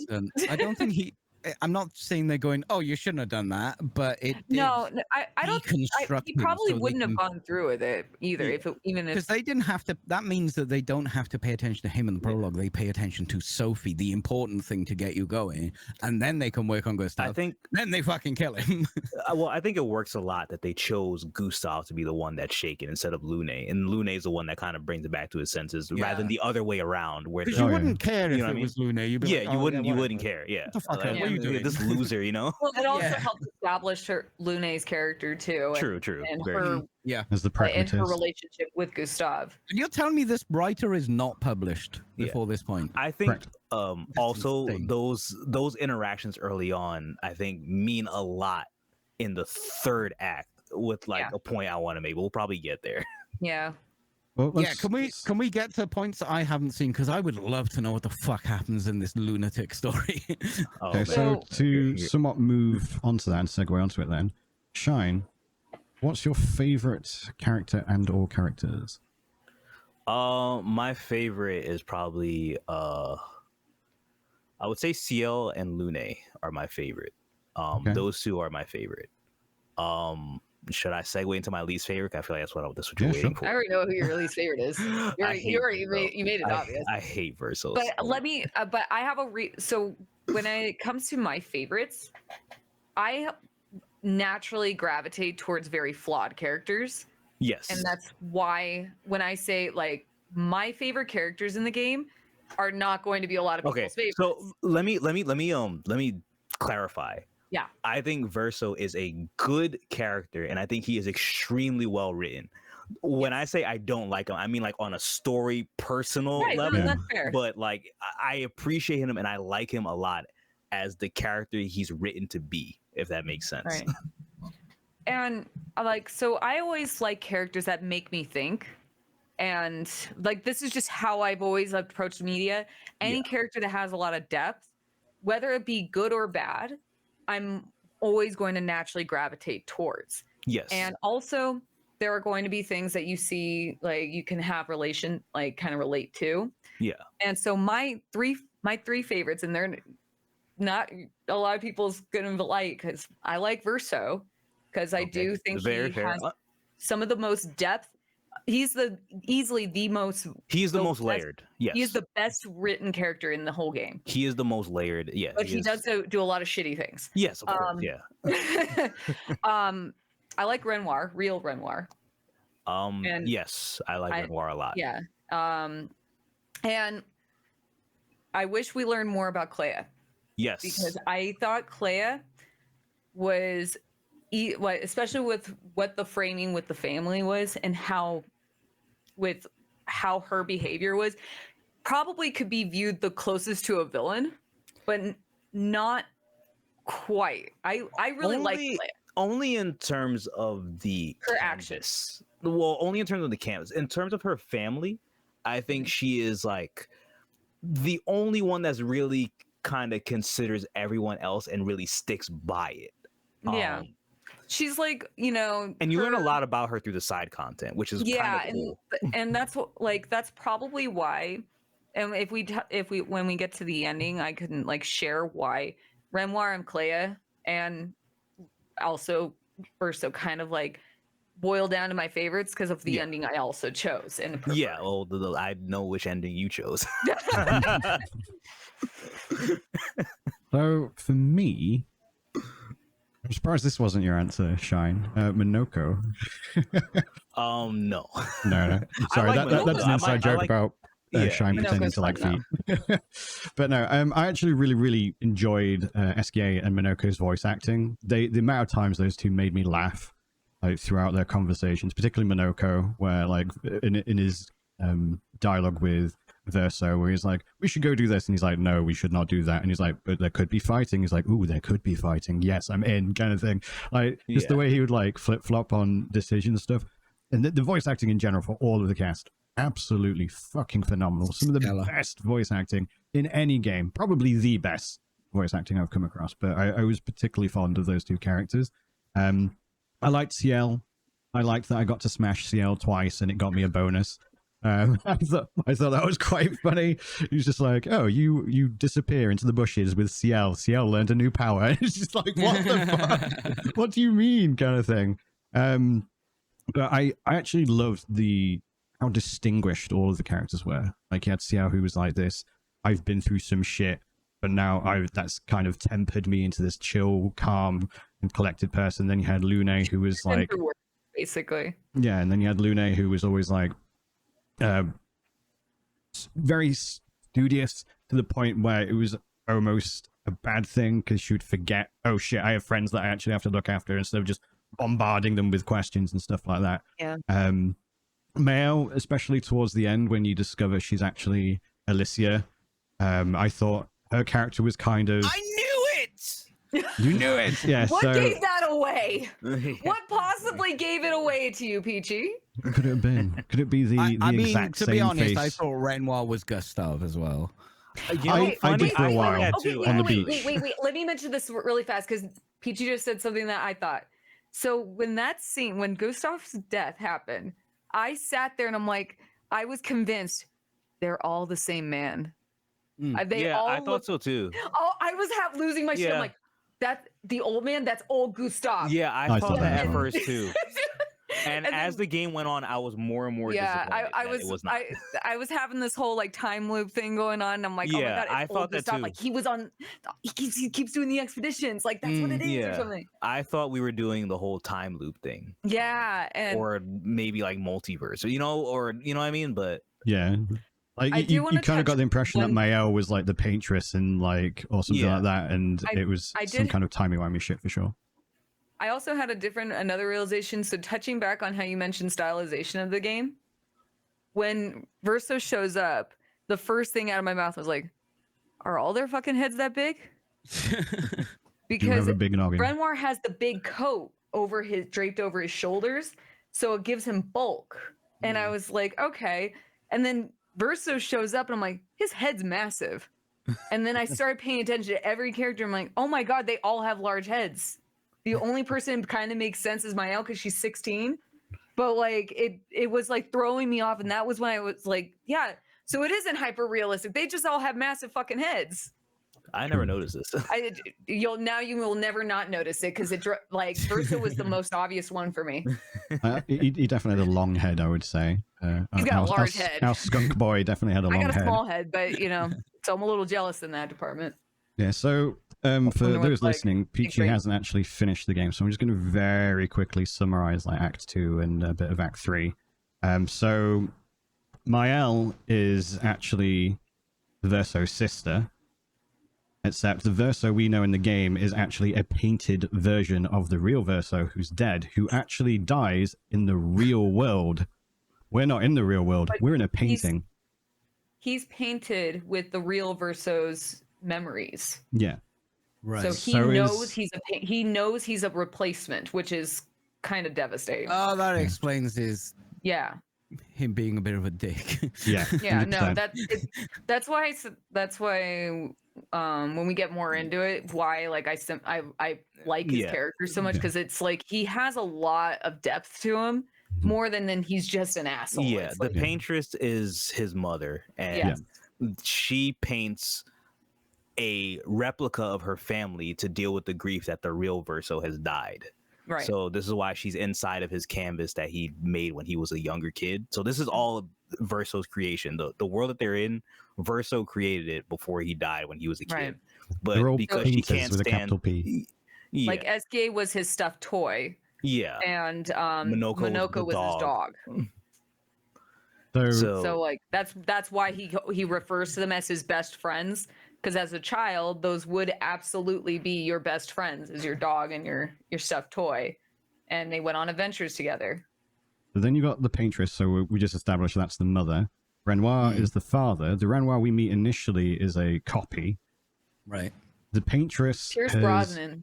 That's what he looks like. Yeah, the paintress made this like facsimile family to, one, keep her company, remind her of Verso and stuff like that, but also to protect her from the real Renoir, who is the curator, who's trying to get the paintress, so the guy with no Aline. face, that's the real Renoir. He's been watching over. In the world that you understand, the paintress is not the person that's evil. She's actually the one that's keeping everyone alive. Yeah. Renoir, who's below the monolith, is the one that's gamaging. So the number she was painting is the max number that she can keep them alive. So she was putting the countdown as a warning.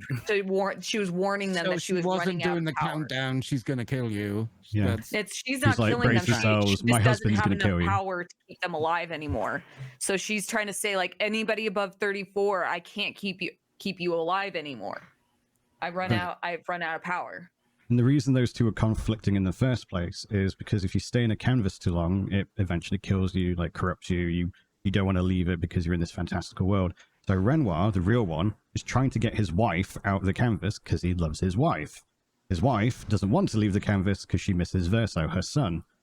Verso died, the real one, because he saved Alicia from a fire in the real world. And then Mael ends up being real world Alicia, moving into the canvas, getting her memories like painted over by her mother, so she has no idea until near the end. Yeah. And then she's like, "Oh, Alicia is not a very good paintress, so she gets overwhelmed. She was manipulated by the writers.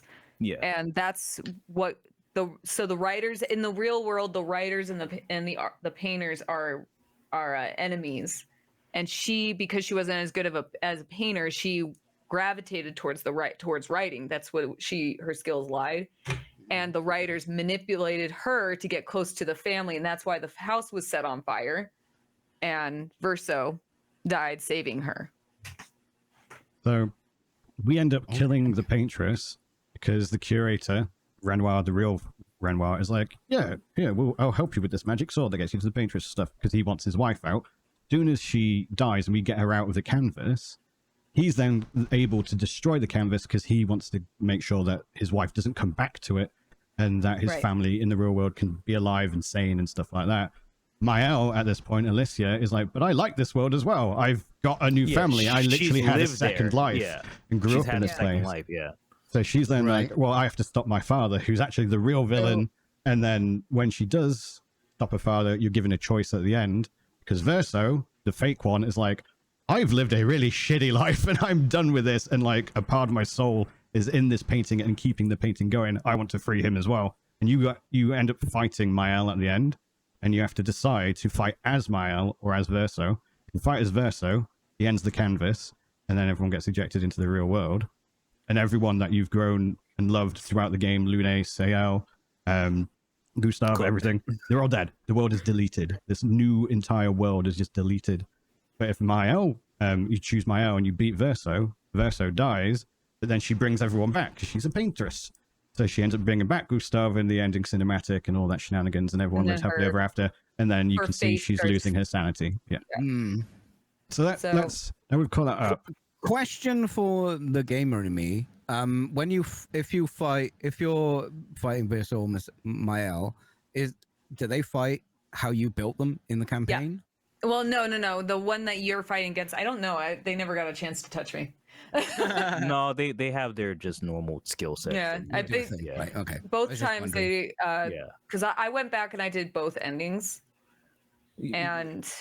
Yeah, like if you burnt them, like if you set her to be like a burn build or something, she's not gonna be like stacking burn on you nonstop. Okay. That's interesting. Like that, yeah.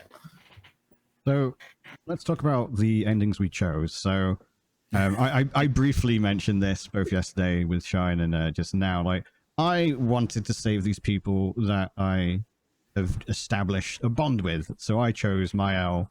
The ending was very like bittersweet because obviously she has no intention of leaving the canvas. I would not call it bittersweet. Like, obviously everyone comes back. She loses her sanity, or it's implied that she's going to lose her sanity. I would call it like sweet bitter, where it's I was really unsettled by hers. So yes, and it made there me are reasons where like her bringing back Gustav and Sophia is a little gross. Her bringing back. What I kept questioning was, are these really them now? Because these are her vision, and even like the way the whole room was like. The way they looked at her, the way everyone was like behaving around her, it felt unsettling. Like you're living amongst a god, essentially. That's not. Yeah. So, and let me also preface, I got Mael's ending second because I wanted to see what it was. Yeah. And I am very glad with my first choice. Yeah. I mean, I did the same thing where I watched Versos and I was more okay with Mael's, but the reason being. Was that I am more cool with so I think for me, if I view everyone in the painted world as autonomous beings, for me, I was more okay with them being alive and the painted world being still there. But I do not ignore the idea that there are those things that I do not like in Mael's ending. Like, for one, how she behaves and the idea where it's like, weird. She's a very much a hypocrite in the idea that she removed Alicia the minute she decided that like this is what Alicia wanted, but would not do the same for Verso when he's like, I want to die. What got me kind of weird too was that she also was very clearly associating Verso as her real brother and not, and that was making me a little uncomfortable too. There was a certain point, I think it was when she came back and she said she preferred Mael, and the way she was behaving started really unsettling me. Like I was like, oh shit, she's turning into her mother. She is more so like, I think when she regains her memories as a paintress, she is not particularly the same person anymore.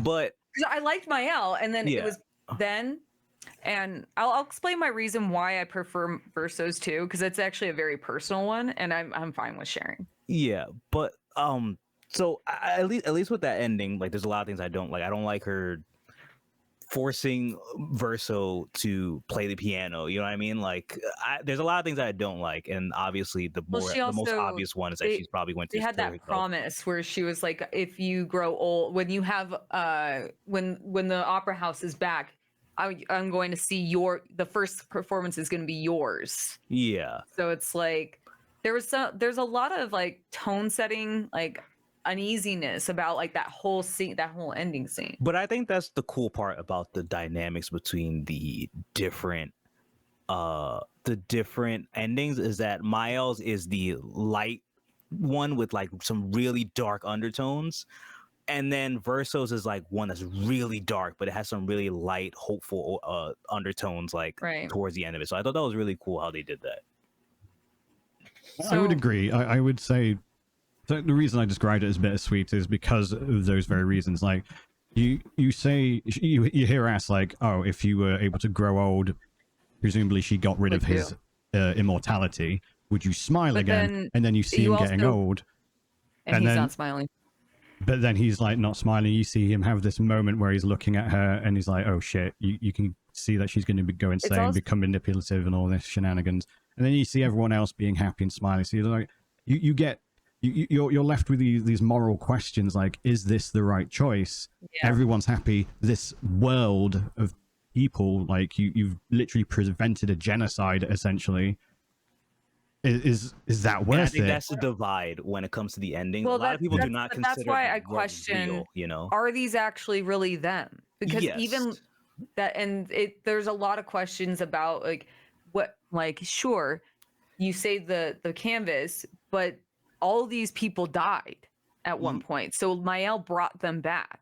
Are they actually still alive? Are they really them? Is it, or is this a version of them in her image? There's a lot of questions that you could start asking.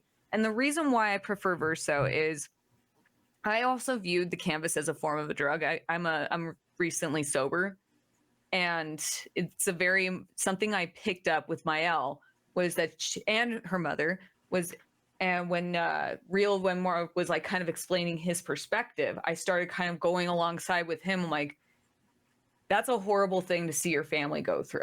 Yeah, to of see course. them wanna Renoir get lost. is the realest person. Oh, Renoir was right all along. yeah, But, like, Renoir is like, yeah. But so this is when I was saying, like, there's certain things that kind of hit me personally, where that's where it was like I was viewing the canvas as a form of like a drug addiction, where people would be used. I've heard his people mother, use that her analogy. Yes, Mael and Aline were using it as a coping mechanism, as a form of escaping from facing the grief. And I can't imagine what it's like to lose a son or a brother. Yeah.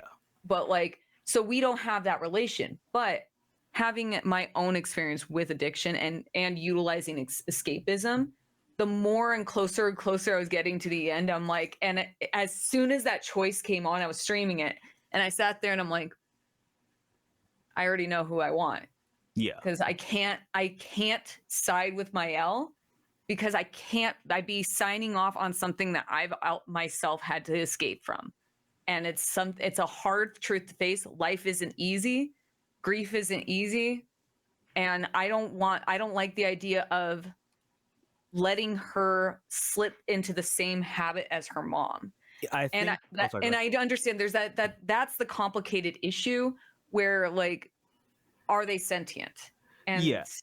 So, but that's where, like, I sided with Verso was a more personal draw, where it's like I in good conscience I can't side with Mael. I think also the story's moral lesson lies in Verso's ending. Like, if someone told me really what does. I think the canon ending is, I chose Mael, but I perfectly recognize that it's within Verso's ending for sure. I think that both endings are supposed to neither of them supposed to be perfect. Like, we don't want them. No, I don't think they're supposed to be perfect either, but I think the overall moral lesson they were working up to in terms of like how coping with grief and how to move on and whatnot, and like even the lesson they're building up to, like with Alicia, it's within Verso's ending. Yeah. So, well, Renoir even says to her, he's like, I know it's hard, but I promise it's going to get easier. And he keeps, and like that, it was that scene, like that when he finally, like, it's the real Renoir and he's like laying it out for him. He's like, I promise it's going to be easier. It's hard in the beginning. And, you know, and I understand, like, dude, she lost an eye and like her ability to speak, like, that's horrifying. I kept asking, why could they at least give her an eye patch? Just please, like, let her work with saying, you know? Yeah, I was, but that exchange, as soon as she comes back and he like loses his temper with her, I'm like, dude, siding with I'm siding with Daddy because like he knows like this is like it's hitting way too close to home for me. Yeah, it does definitely sound like those endings are by design, because one is Yeah. very sad, goes to hopeful. The other one is lighter and saccharine, but goes to badness. That's a really clever way to end it, because they are Yeah. polar opposites, even though you get parts of the same thing in each There's ending. also the scene too, like after right before you fight, the two of them duel, is when Verso goes inside the like that the stage in between. I don't know what it was, but Yeah, I don't know where to call that where either, the but- fragment of his soul is. And the scene, what really got me in the boo boo, because like I don't have kids yet, but like I got a soft spot for kids. And he goes up to his soul and he's like, "Are you tired?" And he nods and he's like, "I'm Tired of tired painting specifically as well. too." Well, painting. Well, yeah, but like, and I'm like, his soul, Verso's soul wants to stop. And that was my other justification why I side with Verso's ending too, is like, that's who at the end of the day, whose canvas was it really? It was Verso's, and the real Verso, or what was left of him, was tired and wanted to stop. He wanted to die, and robbing him of that was like it gets to me. See, it's getting to me already. Very well written. The thing is, It's really well written. Like that's why I said like side certain with things like, they hit Verso. you. I think a lot of your personal experience in life, you're going to interpret what's right for you in a differently. So Yeah. I think it also depends on how much, like, because I've heard varying arguments on how much do people actually value or believe that the people of the painted world are actually autonomous sentient beings. and they are, and that's because Yeah. they do gain sentience. They have families and thoughts and feelings. Yeah. It was only where after they got gommaged by Renoir, which dick move Renoir, but but it was that he wasted no we time. saw the ease that Mael was bringing them back. Yeah. And that's where I started questioning, like, I don't, and then we also know Verso was painted in the image of Aline's son with his memories as a replacement, and he knew that. Yeah, he knew that. So that's where when that started coming together, it's like, so Mael's doing exactly the same thing as her mother to everybody in Lumiere. So are these the same people? Do they have the memories the same memories, or are they they're painted with those memories, but do they have that same knowledge that they're just painted as a replacement? And they didn't really, I like that they kept that, I do think that you kind of figure that out right after when she brings back Ciel, Lune and stuff, like they pretty much still have all their memories intact at least.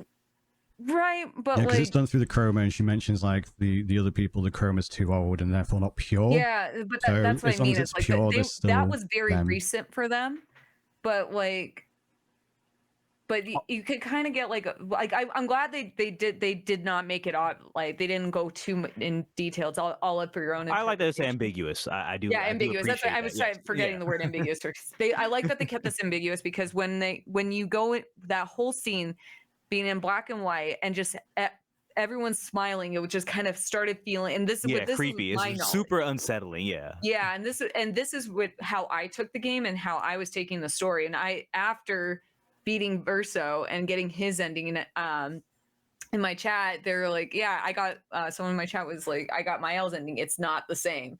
And I'm like, well, now I got to see it, right? And I go and knowing everything I already knew and having my opinions and my perspective already set, it just kind of changed changed everything for me. So I went in, I literally said afterwards, I was like, I hated every single thing about that ending. I did not like anything that happened. You know what the coolest part about the endings is that I think the game does not shy away from the idea that there could have been a perfect ending, for sure, and it's alluded to when Alicia gives the painted Verso the letter where it's like that's supposed to be for Mael, like, hey, who've lived among us both, what will you paint? and it's alluded to the idea that she could have just left the painting and come back, but none of them trust each other for that to even work out perfectly. I think right? that's also what Renoir even put out. Like he didn't want to get rid of the painting. The only reason why he was can't trust them. Yeah. He also said he knew how intoxicating it was, so he knew his wife and Mael would want to go back. That he can't trust them to like That's another thing, back. Peachy. Yeah. So Renoir had been in pretty much the exact same situation as his wife. He had been stuck in a painting and intoxicated by it, and his wife got him out. So he's like, no, this has happened to me. I know exactly how this goes down. We need to get my wife out, kind of thing. So just to add to that.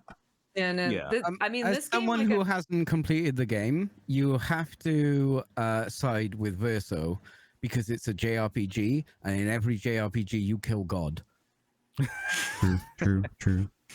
Yeah, that's why I'm saying like the like this is why I really appreciate the writing so much of this game, and why I was touching back like on adult problems. Like these are things like, if you want to go based off of like a child, like, and I'm not like Mael, it's hard. I can't, like I said, I can't side with her whatsoever because we've all been children before, and we're going to look at things like, yes, it's better here.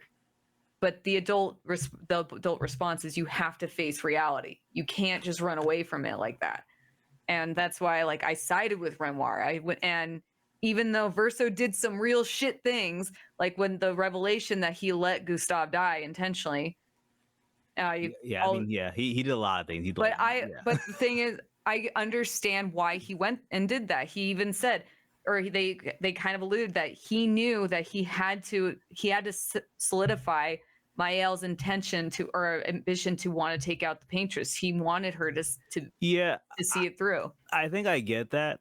Dick move. Yeah, no, of course. Yeah, no, of course. And his reasons, I think, are very, very justified. Mm-hmm. I think also the critiques of his actions are very much justified as well. Where it's like, especially one that comes to mind is like Lune's, where like, you never even gave us a chance to find another solution. It was kind of like, it was his decision. He made it for everyone else. Yeah. And he did whatever he could to make that decision happen at the expense of anything. He is absolutely a selfish character. Yeah.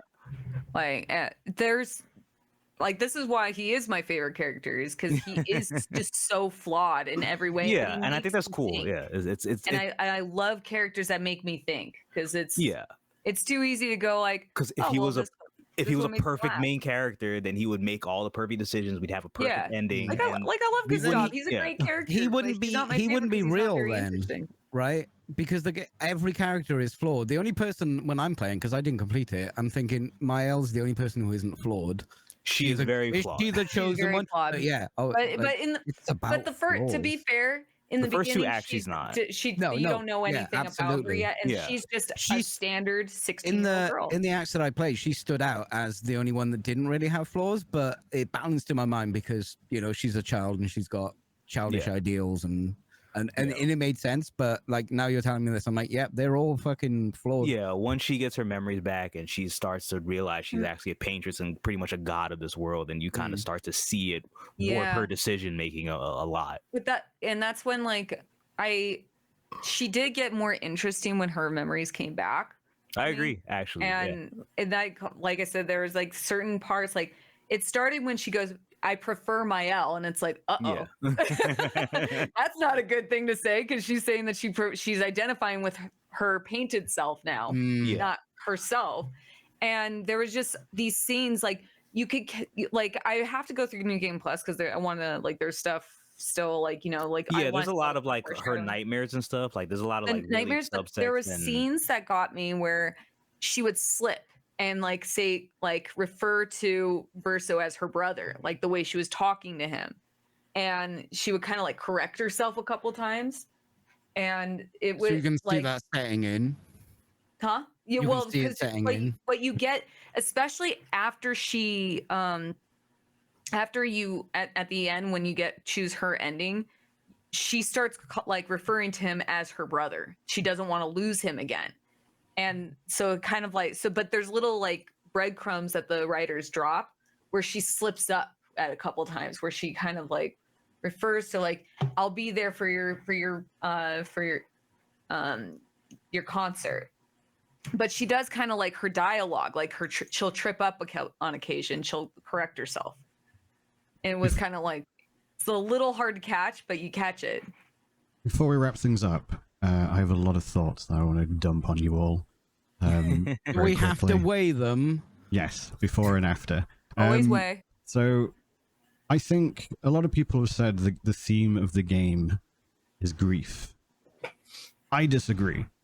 I think the theme of the game is questioning your choices that you make. And the reason I say that, because especially towards the end, every choice you're making, be it that you pick Verso or if you pick Mael, that you agree with Verso or you agree with Mael's like thought process, whether you think they're sentient, whether you think they were right in one decision or another that you've made throughout Act 2 or Act 3.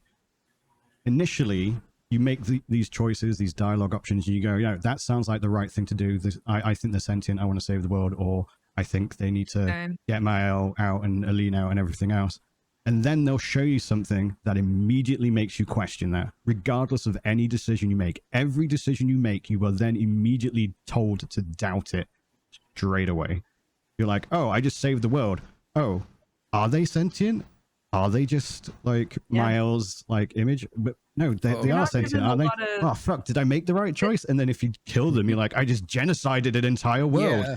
You know, like you're constantly doubting everything you make. There's so many philosophical questions that you didn't initially consider. To its benefit. Grief is a theme rather than a message, is what I'm picking up from you guys. Yeah. Well, I mean, grief is definitely like the major like focal point, because I think every member of the family represents a stage of grief. Sure. Like Clair's anger. Yeah. Renoir's acceptance. I think it was acceptance. Yeah. I think Aline is denial. Mm-hmm. I don't know. Okay. I would say it's definitely more of a vehicle that you're presented these choices, these philosophical questions, whilst you're witnessing and going through the grief of the family, the main family, the characters throughout the game. But I think the main theme itself is just... the paintress is really evil. Even from the beginning, like even Sophie makes a comment saying that she's more sad than... She seems more sad than scary. Yeah, there's a lot of foreshadowing towards. Yeah, there's a lot of. That's why I want to go through it again. Cause like, what's kind of kept me is that there's nothing additional outside of like just revisiting the story with like open eyes. Yeah, because I managed to get everything in the game, with hindsight, or at least platinum the game in one playthrough. So that's kind of what kind of kept me away from NG Plus. Cause I'm like, I already did everything. One last question. Let's keep it short, and then we'll do shout outs. So Shine, you've obviously done all the side content as far as I'm aware, or most of it. I've only done a little bit of it.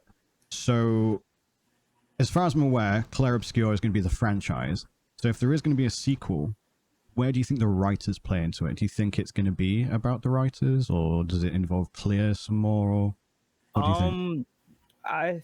I mean, me personally, I think that they will choose to follow this family again, maybe. Or I think they might just follow something else entirely within that real world, but a new, like, you know what I mean? Like a new other painters sub-story within the paintings, right? Yeah. Because I feel like it has to be within the painted world. I feel like that's a requirement. Right. Because we don't really know exactly, like, you know, it's going to be a really boring Maybe we game go into a book and we end up in the writer's world. Listen, they could do like Mario 64. You're just jumping and all. Yeah, and the paintings, right? That'd be sick. Yeah. In fact, who knows? Maybe you'll have a painting jumper or something. They could do that. In keeping maybe with the one theme, act, you know, each act is in a different painting now. You right? know? Like, it'd be cool. There could be some. It leaves a lot of room, and I would love to see more with the writers. Well, I suspect it probably would be with the writers, not necessarily as an enemy. Because like I was just saying, we're faced with these, like, who is the bad guy? Well, we're told they're evil. Everything is morally questionable, though. Like, you always find out that, oh, we were told the paintress is evil. Turns out she's not. We were told Renoir was evil. Turns out he's not. He's trying to save his family. We don't know what Verso's been doing in the real world. That might be the real bad Verso out there, you know? Like, yeah. I mean, No, he's realistically, dead. right? Like, I mean, yeah, he is dead now because he probably, he probably pissed off the wrong people. Like, you know what I mean? But like, I mean, he's Well, we always don't need been. to know if he's evil because he's dead. Well, Stop. true. So actually, the funny thing is about Verso. Sorry to cut you off, Brian. I'm so sorry. But the thing that's cool about the thing that's cool about Renoir is that he has all these axons, and like all of them are kind of like they have underlying meaning. So like Verso is Visage, where he's the the truth, like something Hides about the the truth truth. with lies. Yeah, hides the truth with lies and stuff. Yeah. And that's his rendition. Like that's how he views Verso. Like Aline is the hauler, and she carries everything on her back. Like she carries an entire city on her back, right? We don't see that one, but that one's mentioned in Simon's I thought that log. was Claire.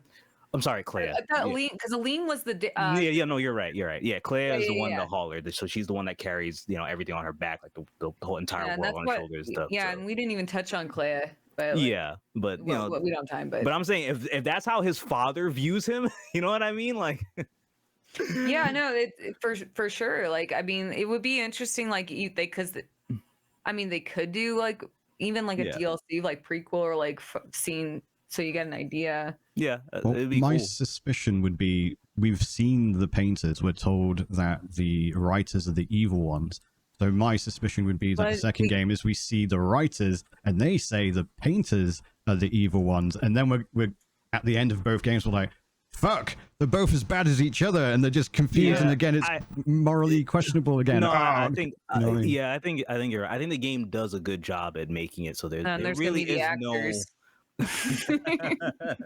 Damn, the stage crew have The to. stage crew. Oh no! Now the roadies are in it on it too. But yeah, Clair no, I think Obscur, best boy grip. I think they do a good job of making everything really morally ambiguous, though. Yeah. Yeah. I think that's the best thing is like even like while we were discussing the story or the endings that we went with, like you could still even like argue that you're questioning everything. Yeah, like, of course. Just even down to like were they sentient? That's it. Yeah. That's up for debate, and I think that's evidence of good writing in this case. I think so too. I think shows that I don't think everybody should agree. Though I do notice that the fan base does get pretty heated when it comes to the discussion of whether or not it was if it's genocide to yeah destroy that is so a I don't huge really like argument, throwing that word around personally. So but I understand why people think that.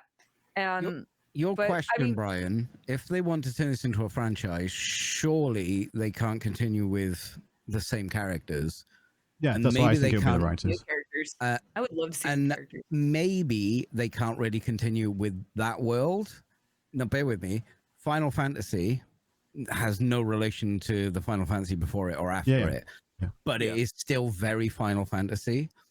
If they want this to be something that just keeps going, then surely they use these themes and this type of magic and the painting and that core story to push another one. Clair Obscur. we could follow a whole different like painter. You know what I mean? Like we could just follow. I think it would be same universe. Not necessarily with the Same Sendre family or whatever, but like I said, if anything, I suspect it would be with the writer family or something like that. A different universe, like a multiverse. If they were to do something with this family again, is probably more focus on Claire, because when with the brief time you see her, she mentions that she's dealing with the writers, while her family, like she's like pretty upset too. Like she's a little harsh, but I understand her reason. Yeah, she's really the only one that's not. There's definitely like groundwork for something in the real world. Well, she's airing her grievances out, like she's being kind of a dick to Mael, but like whatever. But she's the cool like part is that she actually does care about her sister. But continue. No, she does, but she's taking it at like that's why like she's kind of being a dick to her. But like I have older brothers. It happens. It's tough love. It's tough love. But like she's kind of airing her grievances. Like you guys are all fucking around in the painting, and like you're leaving me to deal with this shit. So it's like if they were to revisit this on family, I would imagine it would probably. I would hope they do. I would hope that they revisit it because I'm now that Act 3 has shed more light on them and the side content has shed more light on Claire, so I like her more. I would hope they still follow this family You know, because I'd like to see I what want to see becomes more of about Alicia what too. she's You know, doing though. I want to see what she's doing instead. Because Yeah. like we already like Aline's probably gonna be out for a while. she's gone. And you know, Mile. And I want a reason to play as Renoir. That's all. Same. True. I want to play as Renoir. Renoir did nothing wrong. He really didn't. He really didn't. Even the reason, the part of the argument that I have towards them being like real autonomous type of beings is that even the only person that doesn't treat them like that at all is Clair. But even Renoir apologized to them. Yeah, I'm sorry. Yeah, no, that's actually a really good point. He made when he shows up and he like talks to Seal. Yeah. And like refers to like all of the grief she's gone through. Like he does think of them as real people. Yeah. So but he's not my family not a dick. though. My family? I mean, but it's like that's also the question that most people would have to be forced to ask themselves too. Like, you know, you can go and be like, well, I would obviously pick the pain, but it's like, what if it's your family though? Yeah, like if you agree with Joel from Last of Us and you agree with Renoir, you know, like it's pretty one and the same. Yeah. There's so much more we could talk about. There is probably another hour's worth of content that we could do. However, people have got things to do. So, Shine, what we do here is something called shout out. So towards the end of the podcast, you get to tell us what you're doing in the upcoming weeks and where people can find you. So I've made this special screen for you where I've just copied your Twitter bio because I'm really, really like clever like that. So what are your plans for the future? Where can people find you? I mean, you just find me on Twitch. I'm streaming pretty regularly. I will be pretty active within the coming weeks, teaching some other people how to play Street Fighter, mostly VTubers. You know, teaching a bunch of people how to play Street Fighter, enjoying that. I don't plan to be traveling anywhere recently, so pretty much is that. But you can find me on Twitch, at ShineNYC. Yes. Yeah, I can't remember if it was an underscore in that one. There's an underscore in the Twitter. There's not an underscore in the Twitter. No, you got it. Yeah, to add to Shine's shout out there, he's actually one of the coaches for the Sajam Slam. So he's actually teaching people as part of a big tournament, which will be at Evo. This one? This the Evo one? No, that one is to win a trip to Evo, but all that will be online. Yeah, all that will be online. That's dope, actually. Where can we find you? What are you up to? Hi, I'm Pulp Fiction. I'm a former Instagram alternate variety streamer. I'm going to be live later today at 6 p.m. I think I'm doing Dark Souls 2. I don't know. I'm getting ready for Death Stranding 2. So anyway, I'll be live later. I also just uploaded a YouTube video, so you can find me on all my social media on Pulp Fictionally. And yeah, that's what I'm doing. Peachy. Me, Peachy. Hi, my name's Peachy Pixelate. If you like video games, you're going on. Yeah, all that stuff. It's probably on the screen right now. There it is. It's right there. Pixelate is a word. Did you know that? You can find me on twitch.tv/Peachy Pixelate if you like video games, and if you like Warhammer, you can find me on YouTube, Peachy Pixelate. No, it's something else. Peachy Pixelate Tube. Big shout out to Shine for coming on. Really appreciate that. Thanks for having me. Yeah. This was fun. Yeah, Brian. Hi, I'm Brian the Pirate. Thank you to my co-hosts as always, and thank you, of course, to Shine for being guest on the show. It was really great having you on, dude. Hopefully, we'll have you again in the future, perhaps talking about fighting games or something at some point. I can be found on absolutely everything, everywhere as Brian the Pirate. I will be doing maybe some end game content for Clair Obscur, but mostly Path of Exile because it's a new league just for the last week. You should do the end game. I do want to do the end game. I'm just in two minds on whether I want to do it off stream or on stream or not, because obviously my main content is action RPG, so I should be focusing on Path of Exile at the moment. But that's where you can find me. Otherwise, it has been a pleasure. Thank you all very much for joining us. This was a lot of fun. We'll remember you. I won't. I will.